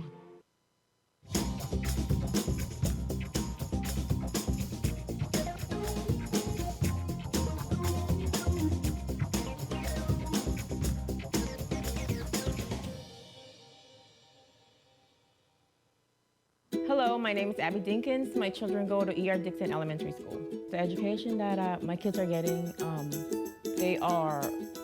it's tremendous. There's one time that I thought about homeschooling my kids because I wasn't sure, we're new here. And when I enroll my children at the public school, and I'm just blown away because the teachers are nice, the curriculum itself is different. I believe in Mobile County public school education for preparing my children for life. Well, welcome back to the MCPSS High School Football Game of the Week. Al Week, Corley Bound, and Cam Davis still down on the field, so we haven't resumed playback. But Corey, while we have a break right here, just have to acknowledge the situation yesterday. We found out about the death of a former Murphy Panther, probably one of the top 5 high school players here in the Mobile area, Keith McCants. Yeah, Such sad news to hear that. Keith McCants is a Murphy legend without question, and you look at him being drafted overall number four by the Tampa Bay Buccaneers. Right. And you know the lineage. Sometimes when you're able to do that, you talk about Robert Brazile and him being able to go ahead and set the tone for Viger and local Mobile players. He's a Murphy legend, Keith McCants is. And, again, just a tremendous loss for the Murphy Panther family, the University of Alabama family, and hopefully soon Keith McCants will be inducted in the College Football Hall of Fame, and he'll have another cap to that beautiful, beautiful career that he had. And again, Keith McCants, you know, our thoughts and prayers are with his family. Yeah, absolutely. Just want to acknowledge that right there as we had a small break here in action. So we're going to get some schedules ready to take a look at Davidson's schedule, also Murphy's schedule as well, as they continue to tend to Cam Davis down on the field, because we know it is a 7A Region 1. It's a tough region, Corey, 9-team region, and big contest tonight for both of these teams. We know Murphy missed the playoffs by one game last year, and we can say it probably came to that Baker loss they had. Take a look at the Davidson Warriors schedule here. They're going to be going to Enterprise next week. They'll host Fairhope, and I'll also look at the back end there. I'm sorry, we're not hosting. They'll be hosting Enterprise and hosting Fairhope, and then they'll take it on the road to Saraland. But look at the remaining contests, 5 on the back end: Theodore, Foley, Bryant, MGM, and Baker. You just have to make sure that you try to take care of your home field advantage. And tonight, so far in the first half of action, they've been able to do so. And if you start moving forward to the second part of the season, you know, you do have a lot of region games that are going to be at home for you. 3 at home, absolutely. So you just want to try to tackle, how do you eat an elephant one bite at a time? Right. It starts with this huge region contest tonight. Take a look at the Murphy Panthers schedule, their remaining schedule, and tonight they're here at Davidson. Now they'll get MGM next week, then they'll have to face Theodore, and of course the battle for the Cannon as they will be playing McGill. They'll be hosting that game at Ladd Stadium. So for Coach Rico Jackson, you know, it's right here in the middle for him, Corey. You got Theodore, Baker, Bryant, and then on the back end, Daphne and Fairhope coming up. So a tough road to hoe here for the Panthers. Yeah, again, if you're the Murphy Panthers, you're just hoping that you can get a little momentum moving forward next week for MGM. And this game's far from over, as sometimes when you have injury, it motivates your team as well. But our thoughts and prayers right now are for Cam Davis injured on the field. That's right. We'll be back with more action. You're watching the MCPSS High School Football Game of the Week, brought to you by Bishop State.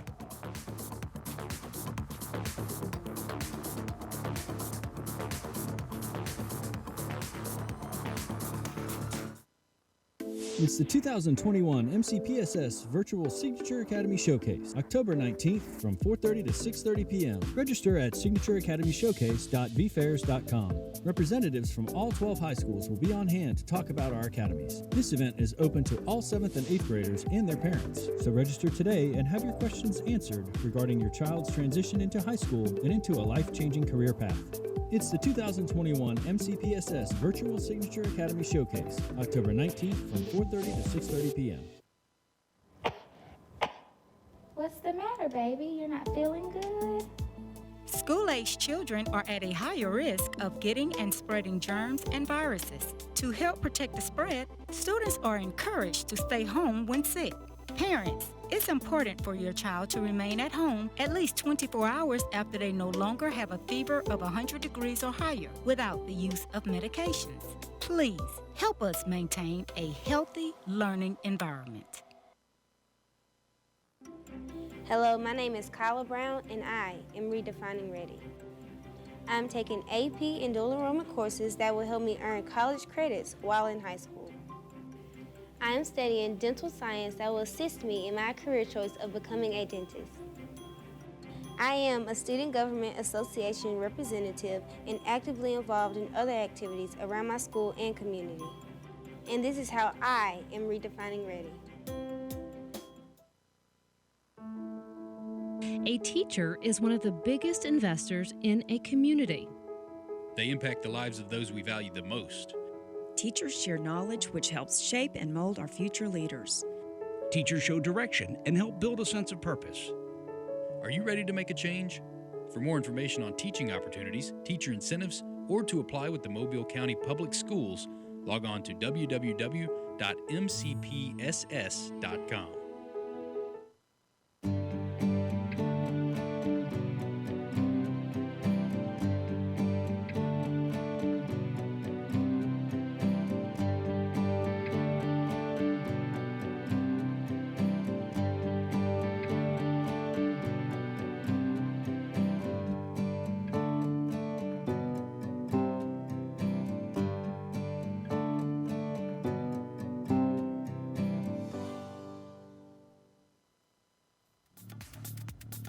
Welcome back to the MCPSS High School Football Game of the Week. Responders still taking a look at Cam Davis down on the field. So while we have a break in action, we're going to put up the Alabama Sports Writers Association state polls. Take a look at some of the poll action this week, Corey. In 4A, the top two teams remain the same from last week, but Williamson's loss to Faith Academy drops them down 4 spots to 7.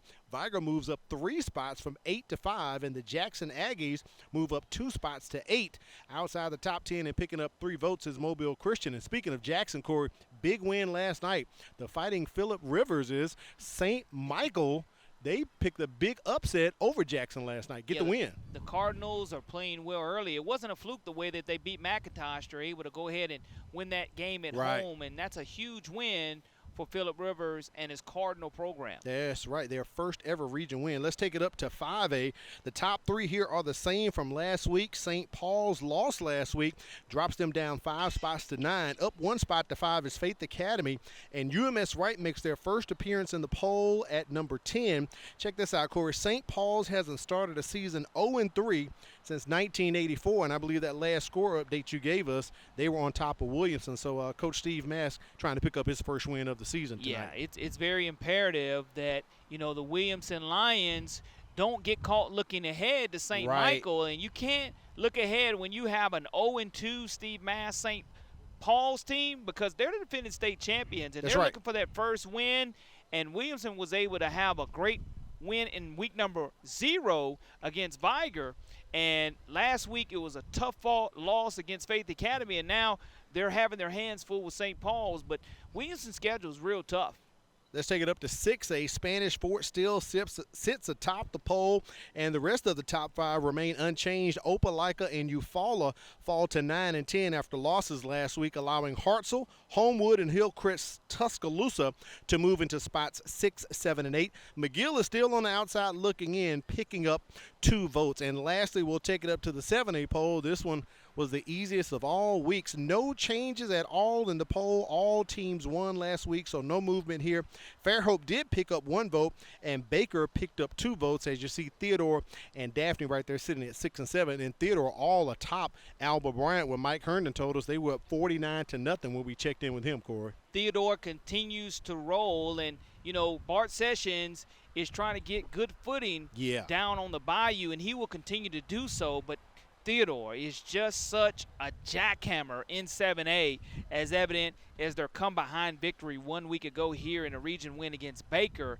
And they're definitely deserving of that 6th rank. And Daphne was able to beat Davidson a week ago. And sure did. They have a big game today as well. So a lot of great games to be played in 7A classification. But right where the polls are, you know, 1 and 2, there's no question about who's 1 and 2 in 7A. All right, we're going to take a break and come back as responders continue to look at Cam Davis down on the field. You're watching the MCPSS High School Football Game of the Week.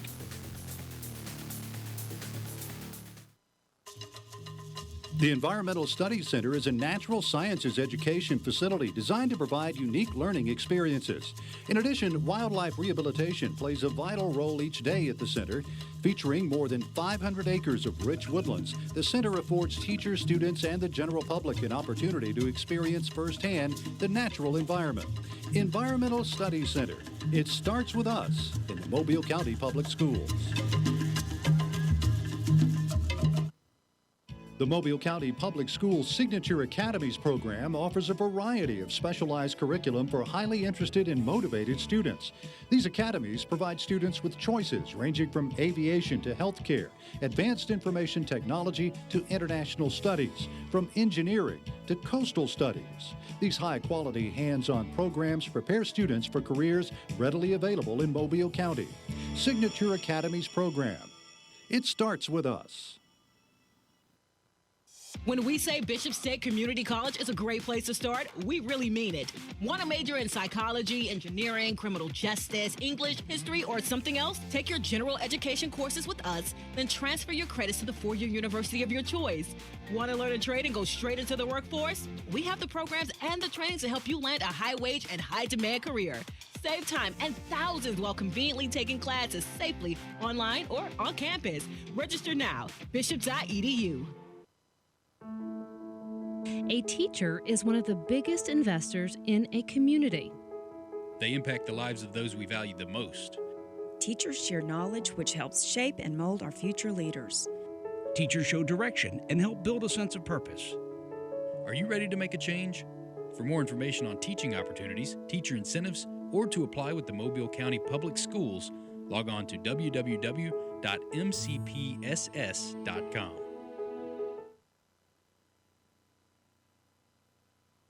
Welcome back to Clem Richardson Stadium. Al Whedon, Corley Bounty down on the sidelines. Kimberly Dunn. Looks like we're close to action resuming, Corey. We know it took a while, but we want people to understand that when you have an injury that has taken place like that, you want to do all precautions to make sure everything's okay. One thing they had to do, they had to take the young man's jersey off and also get his shoulder pads off as well, Corey, to stabilize him. Absolutely, stabilizing him. And, you know, shout out to Newman's ambulance, making sure that he's going to get to the hospital safely. And, you know, anytime you have a delay of game like that for any prolonged period, it's interesting to see how both teams respond. Murphy, let's see if they can respond to their teammate as they were huddled up in prayer on the sidelines for him just moments ago. Second and long, ball on the 37-yard line of Davidson as they come out with the big back, and there he is, Justin Poe, and he's going to take that one to the house, Corey. That is a touchdown for the Davidson Warriors. A huge burst once he gets past the line of scrimmage, and we mentioned how would both teams respond after the injury. Murphy had put Davidson in a long down and distance situation, but Justin Poe, the 6-foot, 190-pound senior, he gets past the line of scrimmage, and he's off to the races. He gets to the house, makes that call, and says, "Mama, I matched my number 6. I put 6 on the board." He definitely did. Looks like about a 63-yard run there from Poe. DeLonga on for the extra point. He puts it up, and it is good, and Davidson has opened up this ball game. Let's take it down and check in with our buddy Mike Herndon once again down there at C.A. Douglas Field. See what's going on between Theodore and Alma Bryant. What's up, Mike? Well, Theodore has picked right back up where they left off in the second half here. Got about a 40-yard touchdown run from Braden Jenkins. Added the 2-point conversion. They're up 57-0 with about 6 minutes to play in the third quarter. Wow, appreciate that, Mike. You know, one of the interesting things, Eric Collier used to be the head coach at Alma Bryant. Sure did. Probably right after Rush Post era. He was also an assistant coach also, but he knows a lot about that Bayou area. And for them to be playing as well as they are, Theodore's trying to make a definite statement in 7A football. And speaking of a statement, one put up there right there by Justin Poe, picking up him a touchdown right there on that big run, Corey. That's his second touchdown tonight. He had a 9-yard run earlier in the first quarter. And Davidson has just opened up on Murphy. You just have to answer the call if you're Murphy. Find a way to answer this bell. No quitting these Murphy Panthers, as evident as them answering the call to Coach Rico Jackson. And, you know, I like to see how they respond here on special teams if they are able to go ahead and get to the 20-yard line as they fight for yardage. But one thing, again, about a Rico Jackson coach team, they're going to have a lot of fight in them. They're going to play hard for 4 quarters. And, again, they've been dealt the injury bug, whether it's their starting quarterback or whether it's your young man going down just now in the ambulance and Cam Davis. You just have to find a way to battle through adversity here and have something positive. Get some momentum going. Early on the first drive of the game, they were able to march the field running the football. Even though you're trailing on the scoreboard, you still have an opportunity to do some damage. Jalen Etley takes that kickoff return up to the 19-yard line, so it's 1st and 10 for the Panthers. Down 23 points. As we talked about, 10 quarters of scoreless football this season for the Murphy Panthers. As they hand it off to Fernando Brown, he reverses field, avoiding the Warriors, keeps those legs going. I think his forward progress will run out about 7 yards. Good run by Brown there. I love the way that he just keeps trying to find additional yardage, and Davidson comes up on the stop. That's going to be D'Angelo Adjacent on the stop for the Davidson Warriors. The first time we've called his name tonight, but positive yardage on first down. You just want to stay away and prevent these penalties in early down and distance situations when you have something positive like that happen for you offensively. Looks like it's about 2nd and 3 coming up here for the Panthers. Don't forget, at our heat timeout, we'll get on our Game of the Week Brain Buster.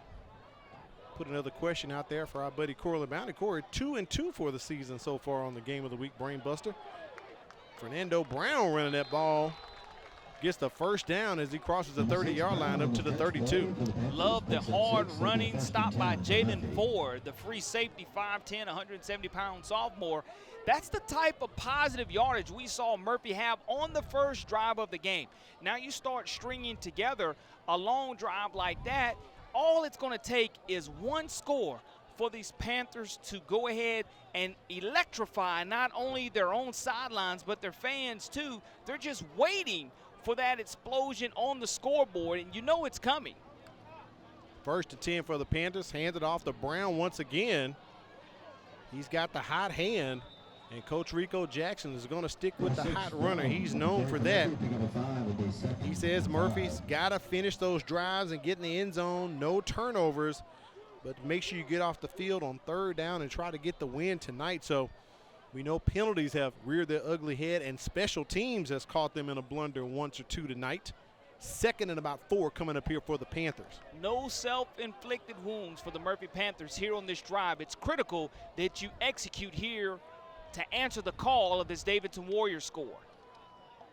Keeping it on the ground, they bring in Corey Kelly, and boy, he is smashed at the line of scrimmage by the Warriors. Is that Jerry Williams again, Corey? No, I don't.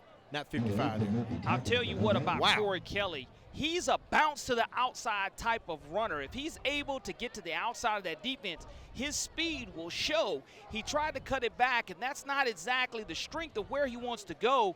Cuts right into the heart and the teeth of this Davidson Warrior defense. Now you're at 3rd down and a long 4 yards to go for the Murphy Panthers. Fernando Brown checks back in for the Panthers offense. Keandre King in on offense right now. He plays linebacker for the Panthers. Play clock under 10.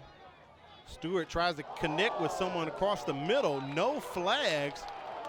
I believe that was Greg Robinson, and now a late flag comes in, Corey, as Robinson was smashed between 2 Warriors defenders. I don't know if it might have been like a targeting call, but it definitely is a penalty that's going to go against the Davidson Warriors, and it'll give this offensive line an opportunity to catch their breath and walk down the line of scrimmage into possibly Davidson Warrior territory. Oh, they're going to wave it off. Waving off the flag. It was a late flag, Corey. It was a late flag. So it's 4th down and short here for Coach Rico Jackson. Is he going to go for it down 23 points, 6:43 remaining in the 3rd quarter? I say you flip the field here. Your quarterback is your punter. He sure is. You go ahead and let him punt it, and you flip the field, and you try to get you another turnover here defensively. Antonio Small setting up on his own 29-yard line, awaiting the punt from Caleb Stewart. Al Whedon, Corey Bounty, Kimberly Dunn down on the sidelines. We appreciate you joining us for the MCPSS High School Football Game of the Week, brought to you by Bishop State. Davidson all in control tonight, up 23-0 over the Panthers. That was Murphy's first drive of the 2nd half. Small just going to stay away from that one. The Panthers going to down it near the 20-yard line, maybe the 19 of Davidson. So great punt right there from Caleb Stewart. The good thing is that you flip the field. Right. If you're the Murphy Panthers. The bad thing is you weren't able to score any points. Now what you have to do, you were able to put away one stop and put Davidson behind the sticks down in distance-wise. You want to go ahead and do that again so you can kind of creep up and get into Davidson territory past the 50-yard line here. BSN Sports, where you can get team apparel and equipment from baseball to wrestling, all sports in between. BSN Sports, the heart of the game. Visit them online at bsnsports.com. Also want to thank Firehouse Subs. Thanks to Jim and Susie Sherman at the Greelot Road location for taking care of us tonight, as they always do for the crew. Firehouse Subs, enjoy more subs and save more lives. 1st and 10 for the Davidson Warriors as they hand that one off to DJ Butler up the middle, Core. A big bustling run for about 9 yards, close to the 1st down marker. Well, you saw Poe with that long run for the touchdown a series or 2 series ago. And Butler, again, is part of that 1-2 punch. First down, Corey. That the Davidson Warriors have, and it does move the sticks, and that's important. You get the ball right at your own 29-yard line. Butler comes in, fresh legs, picks up a first down. As we are under 6 minutes here in the third quarter. Vick takes the play clock down about 5 seconds. Just a quarterback keeper straight up the gut. Picks up about 6 or 7 on the play. It'll be second and about 4 or maybe second and 5 coming up here for the Davidson Warriors. And we have our heat timeout right here, Corey. I think we're going to try to get on Auburn, not the brain buster. We'll check in with Kimberly Dunn on the sideline. What's going on, Kim?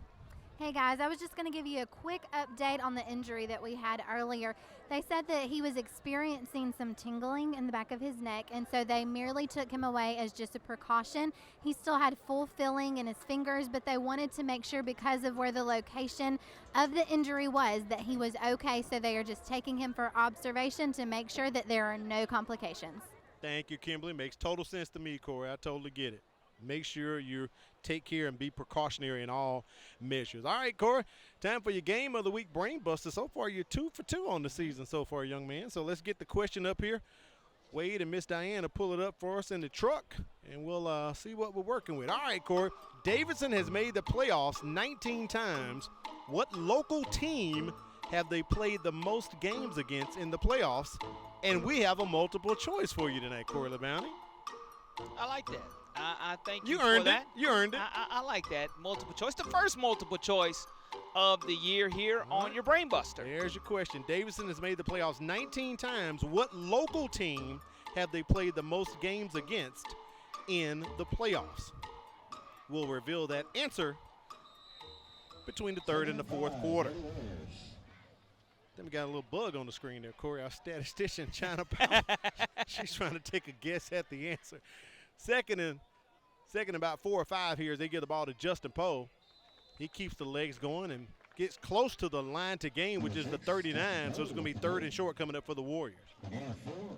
Positive yardage, but here is a huge third down opportunity for this Murphy Panther defense. If they can find a way to come away with the stop and put it on the foot of the Davidson Warriors punter, that's going to be huge from a momentum standpoint. Now, again, you want to play with a lot of energy and a lot of juice, and that's exactly what has to happen on this defensive line front, led by defensive coordinator Tellis Stone. They're going to get down here in this 4-3 defense and see if they can get a stop.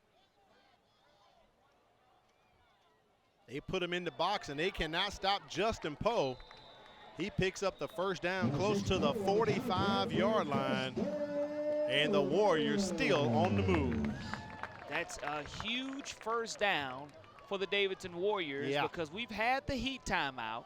They want to continue to keep this Murphy Panther defense on the field as long as possible because, again, the advantage of getting the Murphy Panthers defense on the field long enough, even though humidity has continued to drop here in West Mobile, you'll have them trailing 23-0 with their hands on their hips if you're able to keep them on the field and sustain any type of long drive. First and 10, ball on the 45, and DJ Butler is met up the middle by the Panthers. Whoa, as he is pushed back for maybe a 1 or 2 yard loss. It'll be second and long coming up here for Davidson.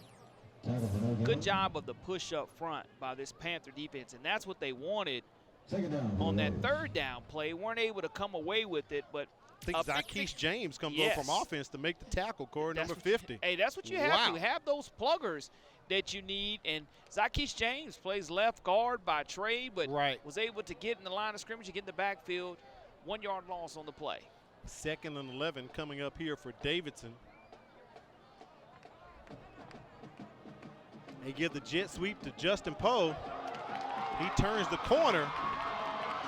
I'm sorry, that's Antonio Small, number 11, and he goes into Panther territory, knocked out of bounds at the 33-yard line. Big run by Antonio Small. Small, nothing small about this run. He was able to hit the jet sweep around the outside, 5'8", 143-pound speedster.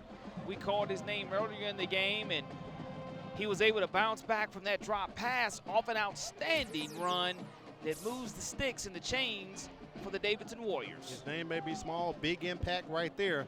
Takes the ball into Panther territory.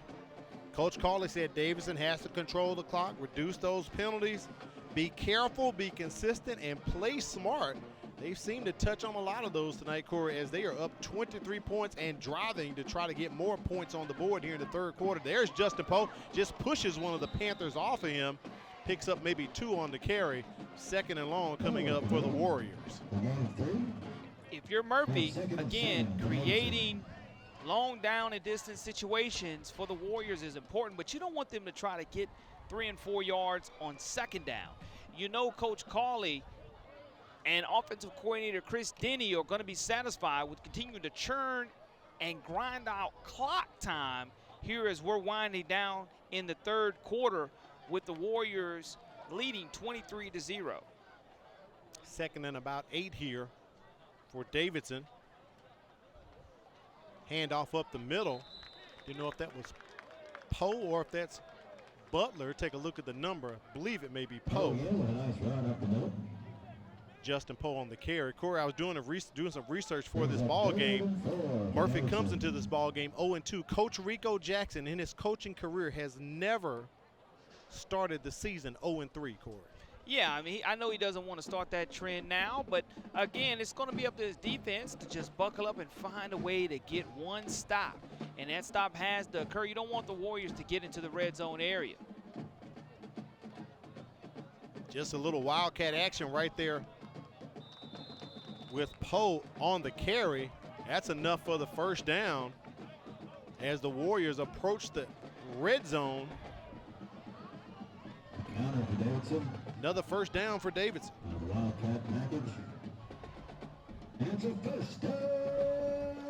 Ball placed at the 22-yard line, Corey. 2 yards outside of the red zone, only 22 away from scoring 6 more points. Yeah, I think this is the 9th play of this Davidson Warrior drive, and I mentioned how important it was. Eating clock. No question about it, Al. They needed to go ahead and try, if you're the Murphy Panthers, to get off the field, and have not been able to do so far. Fick just keeps that one, falls just past the line of scrimmage as we are approaching the end of the third quarter. And unfortunately, another scoreless quarter here for the Murphy Panthers. They got the stop that they wanted coming out of halftime. Just were not able to really get anything going offensively in regards to down and distance or controlling the clock. Davidson, it's been all Warriors from a clock standpoint here in the third quarter. Fick has time, rolling out to his strong side, just going to keep it. Malachi Howard on the tackle. He's just inside the red zone. They'll say he's right at the 20, and that is the end of the third quarter. Davidson on top 23-0 over Murphy. Al Wheaton, Corey Bounty, Kimberly Dunn here for the MCPSS High School Football Game of the Week, brought to you by Bishop State. And I think it is time to reveal our Game of the Week Brain Buster before we take a look at some three-quarter stats here coming up. So here's the question for Corey Bounty. Davidson has made the playoffs 19 times. What local team have they played the most games against in the playoffs? And it is one of your favorites, Corey, multiple choice. So. Yeah, and I, you know, when I start looking at it, I don't want to say it's Viger. I want to go A or B. I'm going to go A. You going to go A, the Daphne Trojans? Yeah. All right, Miss Diane, hit the magic button. And let's reveal the answer for Corey. Oh, Corey, wrong answer. It is the Fairhope Pirates. A or B, 50-50 chance there, and went A. Now here's your plus one, Corey. They have played Fairhope in the playoffs 3 times. They've also played Central Phoenix City in the playoffs 3 times as well. But locally, they faced the Pirates 3 times. Central and Phoenix City, I remember that being an outstanding matchup with Danny Smith being defensive coordinator. I want to say that's the time Jaquasi Tart and Jimmy Ward were playing for the Davidson Warriors at that particular time. But they had a stingy defense back then. But Central Phoenix City was pretty good too. And they played some classic confrontations in the playoffs. Like you said, that's why you saw 3 games against Central and Phoenix City, 3 against Fairhope. But the Davidson Warriors, not as large as they once were from a 7A standpoint. That's correct. They consistently made the playoffs for years. Absolutely, at that 6A level. And here it is, the Murphy Panthers to start the 4th quarter are trying to find a way to get a stop on 3rd down. Our statistician, China Powell, just in disbelief. She couldn't believe it, Corey. She thought it was Daphne as well. 3rd down here coming up for the Warriors. Ball at the 20-yard line. Fick gets that one out to DJ Butler. And that's a touchdown, Corey. 20-yard pass for a touchdown, and the Warriors score again. What an outstanding wheel route by the running back out of the backfield, but an even better throw by quarterback Bryce Fick. He had time. You look at the wheel route that was run, and the biggest thing that the back had to do was catch the football. He was able to do so and scores another 6 points for the Davidson Warriors as they now lead 29-0 to start the 4th quarter of action. Jonah DeLonga on for the extra point. Low snap, doesn't bother him at all because it is good. Davidson up by 30 over Murphy. You're watching the MCPSS High School Football Game of the Week, brought to you by Bishop State.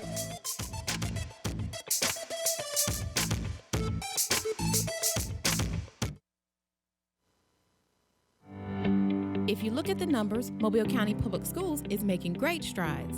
With more than 53,000 students, 7,000 employees, and 90 schools, we are consistently increasing our 4-year graduation rate and our first-class pre-K program. We continue to strive for national recognition and continue to prepare our students for the global workforce. And we do all of this with one goal in mind, to equip and empower college and career-ready graduates. Mobile County Public Schools. We're learning today, leading tomorrow.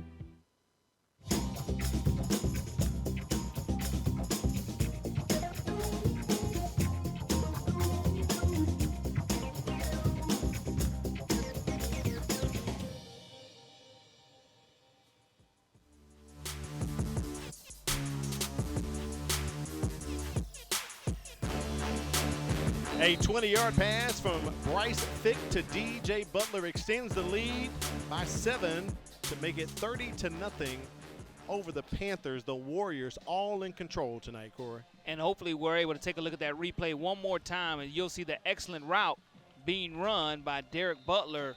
And anytime you have a back that has the gear that he has, you also coming out of the backfield as well. And again, just a great throw by Fick. Outstanding hands by Butler. He snags the pigskin in and scores 6. 30-0 our score here in this 7A Region 1 contest. That drive was a long drive that consisted of 12 plays for 81 yards. That's right. For the Davidson Warriors. Great work there, China Powell, on the stats. And Corey ate so much time off the clock that drive did. Yeah, that's the most important thing. That so much now time. You're making Murphy be a pass-oriented team to try to get back in the game. So Murphy takes over right here, ball on the 20-yard line.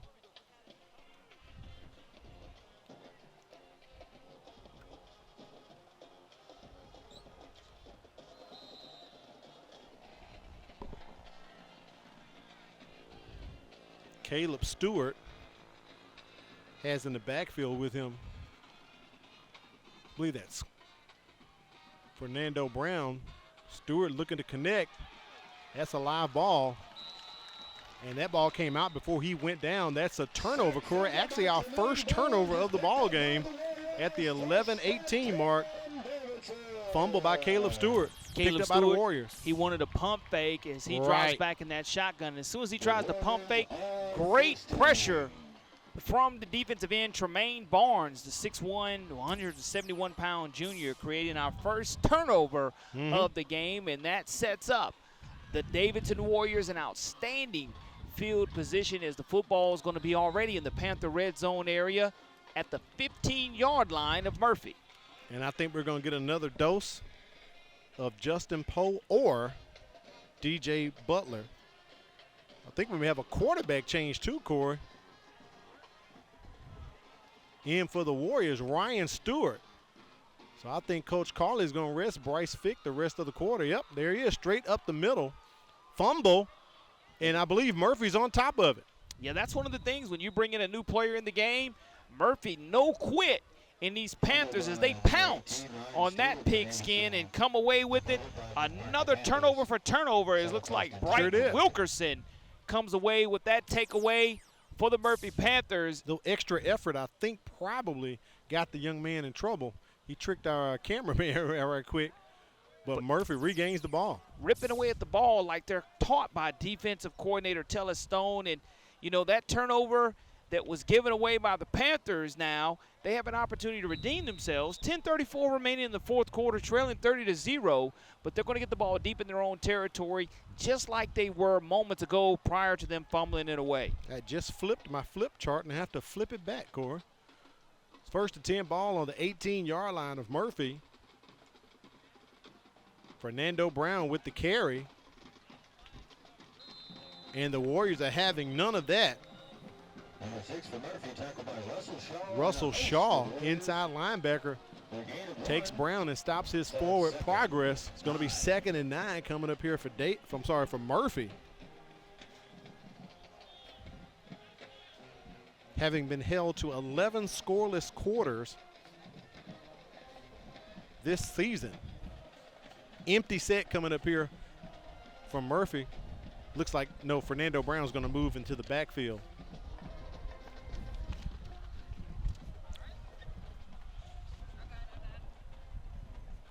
As we get a nice breeze here atop of the press box, Corey, our paper's going everywhere. Stewart throws it out there. Jazarian Hardy couldn't haul it in. Almost had it, Corey. That would have been huge. That would have. Doing his push-ups. You know, he feels that if he puts his hands on it, he's got to come away with it.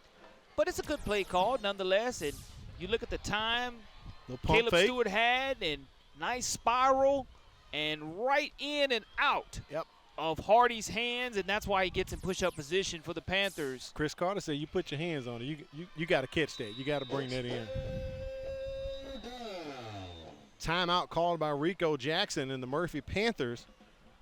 3rd and long here for Murphy, so they're going to talk about it. So we'll let them talk about it and take a break. We'll meet you on the other side. You're watching the MCPSS High School Football Game of the Week.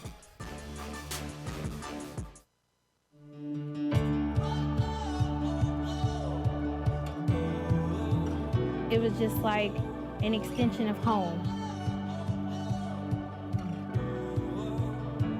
Bishop give you that outlet to give you a career, a successful career.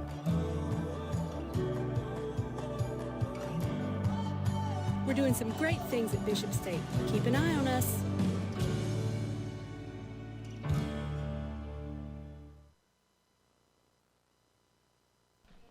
Don't forget to mark your calendar. Monday is Labor Day, September 6th, so all schools and offices will be closed with the Mobile County Public School System. Just a reminder, September 6th is Labor Day. Mark your calendar. Or, Corey, as I like to say, you have one of those computers in your hand. Oh, I'm sorry, your mobile phone. It should already be highlighted. September 6th is Labor Day. Absolutely. I know it's a long 3-day weekend and well-deserved for everyone. Just want everyone to be safe during the Labor Day holiday. Oh, yes, and hopefully we won't have any surprises with any things out there in the Gulf headed our way. Stewart rolling out on 3rd down. That one's going to be high as he throws it into the sidelines of the Panthers. So it is 4th down here for Murphy. 3 and out, Corey. That brings up 4th down and 9. 3 and out is not what you wanted if you were the Murphy Panthers. But, again, you'll have an opportunity to punt this football away and trying to get your defense on the field. One of the things that we saw by the Davidson Warriors that last possession is they went with their backup quarterbacks, and that's how you led to the fumble. Ryan Stewart was out on the field, and Bryce Fick was able to get a little break. And sometimes when you're a head coach, you have to make that decision. Do I want my guys to get valuable, important reps, or do I want to risk injury? Because next week, Enterprise is coming to town to play this Davidson Warrior team, and you look at the Murphy Panthers, they're playing MGM, but Murphy going to bow up right here and try to get a stop defensively as Davidson trying to do something well on special teams. Antonio Small feels that punt in the midst of some Panthers and takes it into Panther territory to the 29-yard line. Great return by Antonio Small. Next week, we are taking it up the road as Blount versus Citronelle for our MCPSS High School Football Game of the Week. Don't forget, we'll go live at 6:50 with our pregame show brought to you by Bishop State. That's going to be a good one, Corey. Blount versus Citronelle. I think it'll be our first time together going up to Wildcat Country, Corey. And the score that I'm getting right now, 2-0, Baldwin County up over Blount. So that is a very intriguing score when you look at it. Wow. And Citronelle trailing Robertsdale 21-6. The Bears, okay. Interesting. They're definitely interesting, 2-0. Some other scores, you know, you look at Theodore leading 71-0. BC Rain, Coach Yelding up 28-7 over the Satsuma Gators.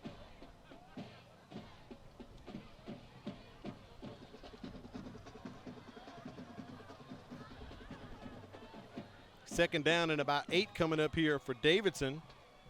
Ball resting at the 26-yard line. As Coach Carley's going deep into the roster, pretty much resting his starters at that point. I mean, at this point, on the carry. I believe that may have been Davis West. It's going to be a long 3rd and 10 coming up here for the Warriors.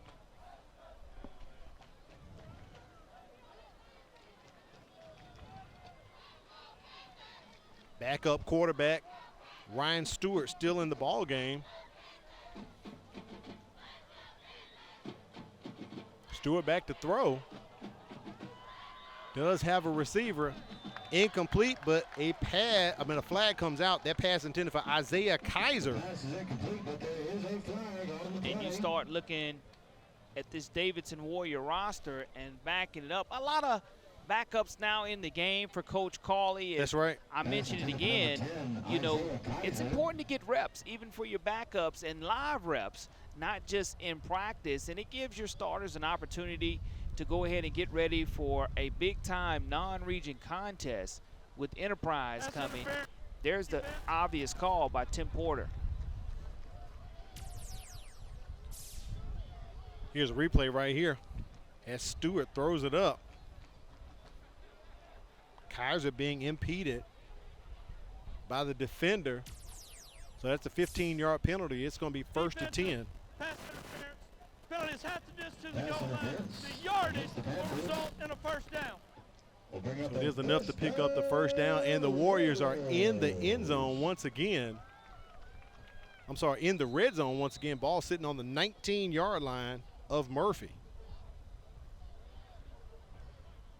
Clock continues to run. That's the most important thing if you're the Davidson Warriors. And if you're the backups, you just want to continue to plug along and that's right. Try to go ahead and put your unit on the scoreboard as evident as the start is getting rest for the Davidson Warriors. Anthony Rabb on the carry right there.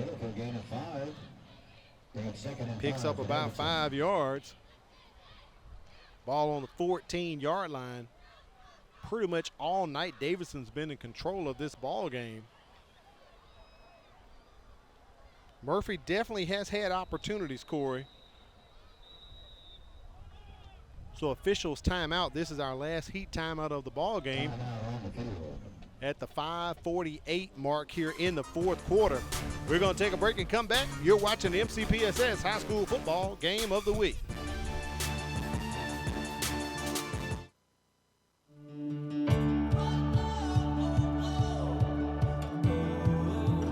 It was just like an extension of home. Bishop give you that outlet to give you a career, a successful career.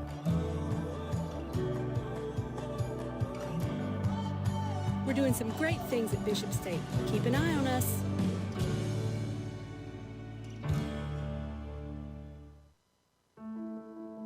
A teacher is one of the biggest investors in a community. They impact the lives of those we value the most.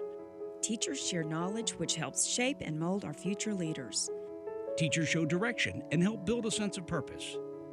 Are you ready to make a change?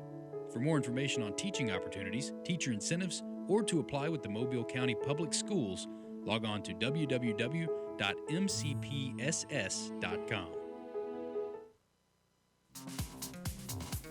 We welcome you back to Clem Richardson Stadium on the campus of Baker High School as Davidson is hosting Murphy tonight, and in control all night long.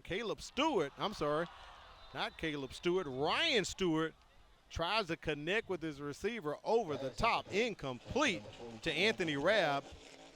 It'll be 3rd and about 6 coming up here for the Warriors.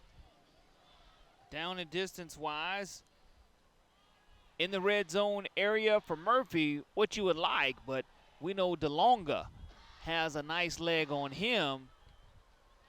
He's the specialist. All specialists, whether it's extra points, right, whether it's punting, whether it's kicking off, field goals. If they're not able to get this first down right here, you know DeLonga will have an opportunity to tack 3 on the board. Hand off to the back, picks up a couple on that carry. I believe it may have been David West, but I see 38. I don't see a 38 on the roster here, Corey. Shot of Anthony Rabb right there. And you called it, Corey. DeLonga coming onto the field to attempt a field goal. Looks like the ball is going to be spotted right at the 10-yard line. So they're setting right up at the 10-yard at the line. 17 for a 27-yard field goal attempt here.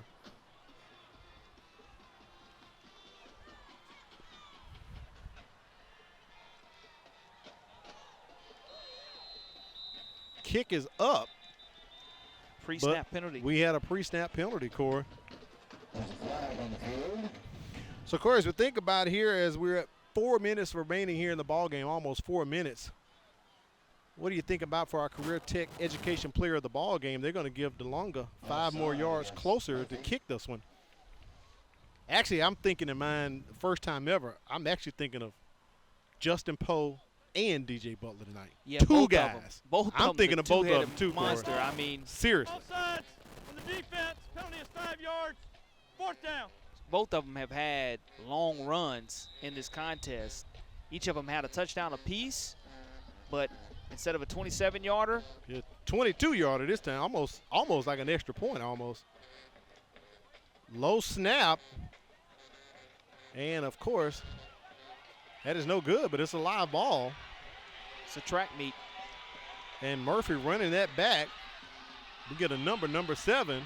DeLonga still in it trying to make a possible tackle. He runs by DeLonga. Touchdown. But we have a flag on the play, Corey, back here on the 23-yard line. Rashad McQuirter. As the Murphy cheerleaders are running down to the end zone, but white hat Tim Porter is walking back to pick up the flag. Block in the back. Great camera work right there. Great camera work by our team. That is blocking the back, so those points will not count, Corey. But at least the Murphy Panther band gets a chance to play the school fight song. And that's a plus for the Murphy Panthers because, again, you're showing that special teams can make a difference. And you hate that McQuirter had that long dash, and as he cuts back, hits the circle button, nice spin move, continue to keep those legs churning as he had Big D lineman trying to tackle him. He squirts through that, and all for naught as it's going to be marched off. But going back to our main. 16-yard penalty. And a first down for Murphy. But going back to our discussion, Corey, I'm thinking probably our first time ever, dual players of the game. Justin Post, 63-yard touchdown run. DJ Butler caught that 20-yard touchdown pass off that beautiful wheel route early in the contest. He had a 48-yard run. Justin Poe had a 9-yard touchdown run. But they were both kind of that 1-2 punch tonight, kind of similar to what we've seen over the years with the Theodore Bobcats when they would just run one back and run two back, then run another back.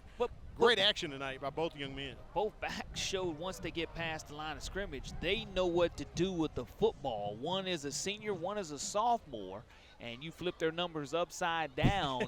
Either way it goes, 9 or 6, 6 or 9, you're going to get the same result, which is positive yardage for the Davidson Warriors, and that gives Enterprise something to look at on film, that you cannot allow these young men to get past the line of scrimmage. They have a gear to where if they do get in that second level of defense, second and third level, they're just going to outrun cornerbacks and safeties who are pretty fast also. Second down and 10 coming up here for the Panthers. Caleb Stewart giving the signal out to his receiver. Trip receivers to the bottom of the screen here. They're going to toss it out to Fernando Brown, set up a little screen. Brown has plenty of room. Warriors can't wrap him up as he gets past the 36, 37-yard line, goes out of bounds. And gets some depth right there from Bryce Fick on the sidelines. Take a look at the replay here. Nice run with that catch from Fernando Brown. Even better check down, and that was a quick decision check down to your back, and that was open earlier. You just chose not to go to him or hold the ball a little bit too long, but as the season continues to progress, that's something that when they look at it on film, Stewart would know he can go to his checkdowns a little bit faster than he has tonight. And that just comes with game experience. Here's a young man who didn't play last week at quarterback. The starting quarterback, Derek Davis, out for the season with a torn ACL in game number 1. So that puts Caleb Stewart, a young man who's 6 foot, 206-pound senior, to continue to learn in live game action as he's doing tonight. Pass complete across the field. Ben Jackson. Looks like Ben Jackson. I thought that was 16, but 15, Ben Jackson, as the Warriors not looking at the scoreboard. But, Corey, I was checking some of my research. If Davidson holds on for this win tonight, it will be only the third shutout of Murphy in this storied history. The last shutout, they defeated Murphy back in 2018, 21-0. And the only other previous shutout where they won back in 2005, where they beat Murphy 35-0, and a flag comes in. I believe that may be roughing the passer there. Face mask, foul, yeah, or a horse collar, whatever you want to call it in that situation. Murphy football is going to be stuck with it. Cameron Madison. All right, I think the decision has been made. Let's put it up, Corey. Our Career Tech Education player of the game. And so we're going to go with Derek Butler tonight, DJ Butler, Davidson.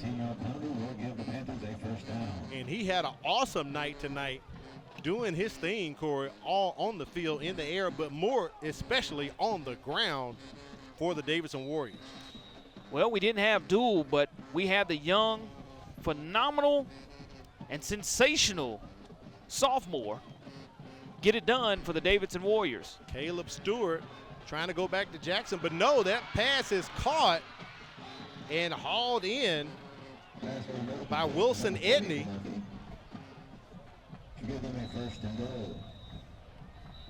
Final score check coming in from the Theodore Bryant game, 71-0, Corey. Theodore all over Bryant in the Battle of South Mobile County. Murphy wants to avoid the shutout. They do. Davidson wants to preserve the shutout. So it's a battle of two teams here in the fourth quarter of action. Timeout called on the field. Why is that? It's for a couple of reasons. It's for Davidson to have an opportunity to try to stop Murphy from scoring. I can tell you what. They want the shutout. No quit in this Murphy Panther team. As we mentioned, they didn't want to stop it. And that young man has a very bright future, and I guarantee I'll be calling his name along with a lot of other media members for many years to come here for the Davidson Warrior program. All this young man has to do is continue to stay humble, work hard, get in the weight room, continue to get faster and stronger, take care of his books. But, again, the coaches, not only from Davidson, but from around the community, have nothing but high praise, both athletically and academically, for our Career Tech player of the game. Ball on the 7-yard line, 1st and goal here. It's all about pride for both of these teams. Pride for Murphy to score and pride for Davidson to pitch the shutout. Does Edney get it in? Yes. He does. Jalen Edney with a 7-yard touchdown pass from Caleb Stewart. A little extracurricular activity going on the field. As Stewart tosses to Edney, and he hits the pylon for a score. So Coach Rico Jackson and the Panthers avoid the shutout. That's huge. I mean, and why do I say that's huge? Even though there's only 46 seconds left in the game, because you don't get shut out, you avoid 12 scoreless quarters of football. You're able to build off of that from a confidence standpoint from Caleb Stewart, knowing that he can go to any of his wide receivers and they're going to come through for him. That's just a great job of Edney making sure he toe taps and gets it in the end zone for 6. And that's the first 6 points of the season for the Murphy Panthers. Very good observation there, Corey LeBounty. You're right. So the pride comes through for the Panthers as they get on the board, even though the scoreboard does not reflect 6 points for Murphy.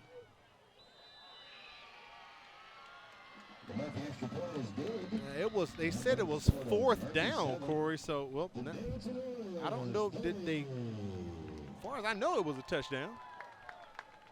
Yeah, I mean, you've been a little slow on the clock all night in regards to our scorekeeper and operator. But 30-7, our score is correct on your screen, and that's all that matters. We know what the score is here. Our guys do a great job, and gals in the truck staying on top of everything, bringing us our replays, bringing us our great game shots, and we just want to thank them for all their hard work because we wouldn't be on the air or set up without them. Don't forget, mark your calendar. It's Monday, September 6th, Labor Day. All schools and offices are closed. So Mobile County Public School Systems wants to remind you September 6th is Labor Day. All schools and offices will be closed. Corey, what kind of plans you got for the weekend, man? Besides college football. Unfortunately, on Monday I do have to work, but looking forward to next week's matchup also. All right, yeah, Blunt and Citronelle will be taking it up Highway 45 as the Wildcats will host the Leopards. Don't forget, we'll show up live at 6:50 with the pregame show brought to you by Bishop State. So looking forward to that. Haven't been up to Citronelle in a couple years, Corey. I think it may be your first ride up the road with us. Yeah, War Memorial Stadium, I do believe, is what it's called in Wildcat Nation. And it'll be interesting to see how Coach Barnett is able to bounce back, and I know in a very low-scoring game you earlier, said it was 2-0. 2-0 was the score earlier, and I'm going to try to get a score check on that one before we get off the air. 46 seconds remaining here in this contest. Murphy avoids the upset by getting the last-minute score right there, 30-7. And they go with the onside kick. Does it go 10 yards? The flag comes out. I believe it may not have. We'll wait for the officials to sort it out. And now while they do sort it out, here are some other scores from around the Mobile Baldwin County area tonight. UMS Wright leads LaFleur 38-0 in the 4th quarter. Also, Fairhope has taken the lead on Daphne 31-24. Spanish Fort over Gulf Shores in the 4th quarter 42-14. McGill-Tulane leading Saraland 18-10. Baldwin County and Blunt still at 2-0. Wow. T.R. Miller leading College Hill Christian 22-0. Foley and Baker in a barn burner at 22-all. And also St. Paul's leads Williamson 16-12. BC Rain over Satsuma 28-7. Chickasaw tied up at 8 with Hillcrest Evergreen. Faith Academy leading Alberta 49-13. Viger, a final score over WS Neal with a win 41-6. So again, Viger getting off to a strong start. Sure. And Robertsdale beat Central Neal 21-6. So this pretty much will wrap it up for our ball game coming up here. All Davidson has to do is take a knee. The officials sorted it out. 1st and 10 for the Warriors right at the midfield stripe. And they pretty much came out and ran the ball, ran it quite heavily, but most importantly, Corey, controlled the clock for the majority of the ball game. And when Murphy had opportunities, they could not capitalize, something that has prevented them from winning ball games this season. Definitely in the second half, they were able to capitalize. Only down 16 points at halftime. And that's what's important. I mean, when you start looking at what it took to win this game for the Davidson Warriors, they're 1-0. here in their home for 2021. And Derek Butler, the sophomore running back, put on an outstanding show tonight. And, you know, Davidson needed to prevent penalties. They needed to have great special teams and needed to wrap up, and they did so throughout the contest. Sure did. It's evident in the score. And Murphy did find a little positive light. Caleb Stewart was able to get that late touchdown, get that goose egg off of the board. And again, you just want to see them continue to finish drives. I know that they'll work on that against MGM.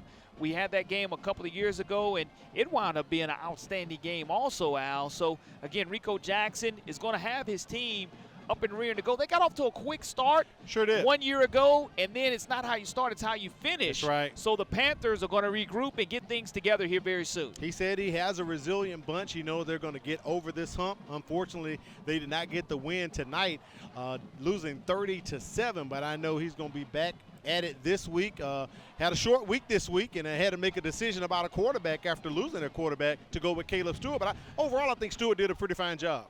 Yeah, I mean, you look at his halftime stats, only 4 out of 11, but he started the second half and was able to have a lot more success. You look at the rushing yardage for Davidson, though, 228 total rushing yards for the Davidson Warriors. Only 46 passing yards. They definitely dominated, like you said, time of possession on the clock, milked it out. 274 total yards for Davidson.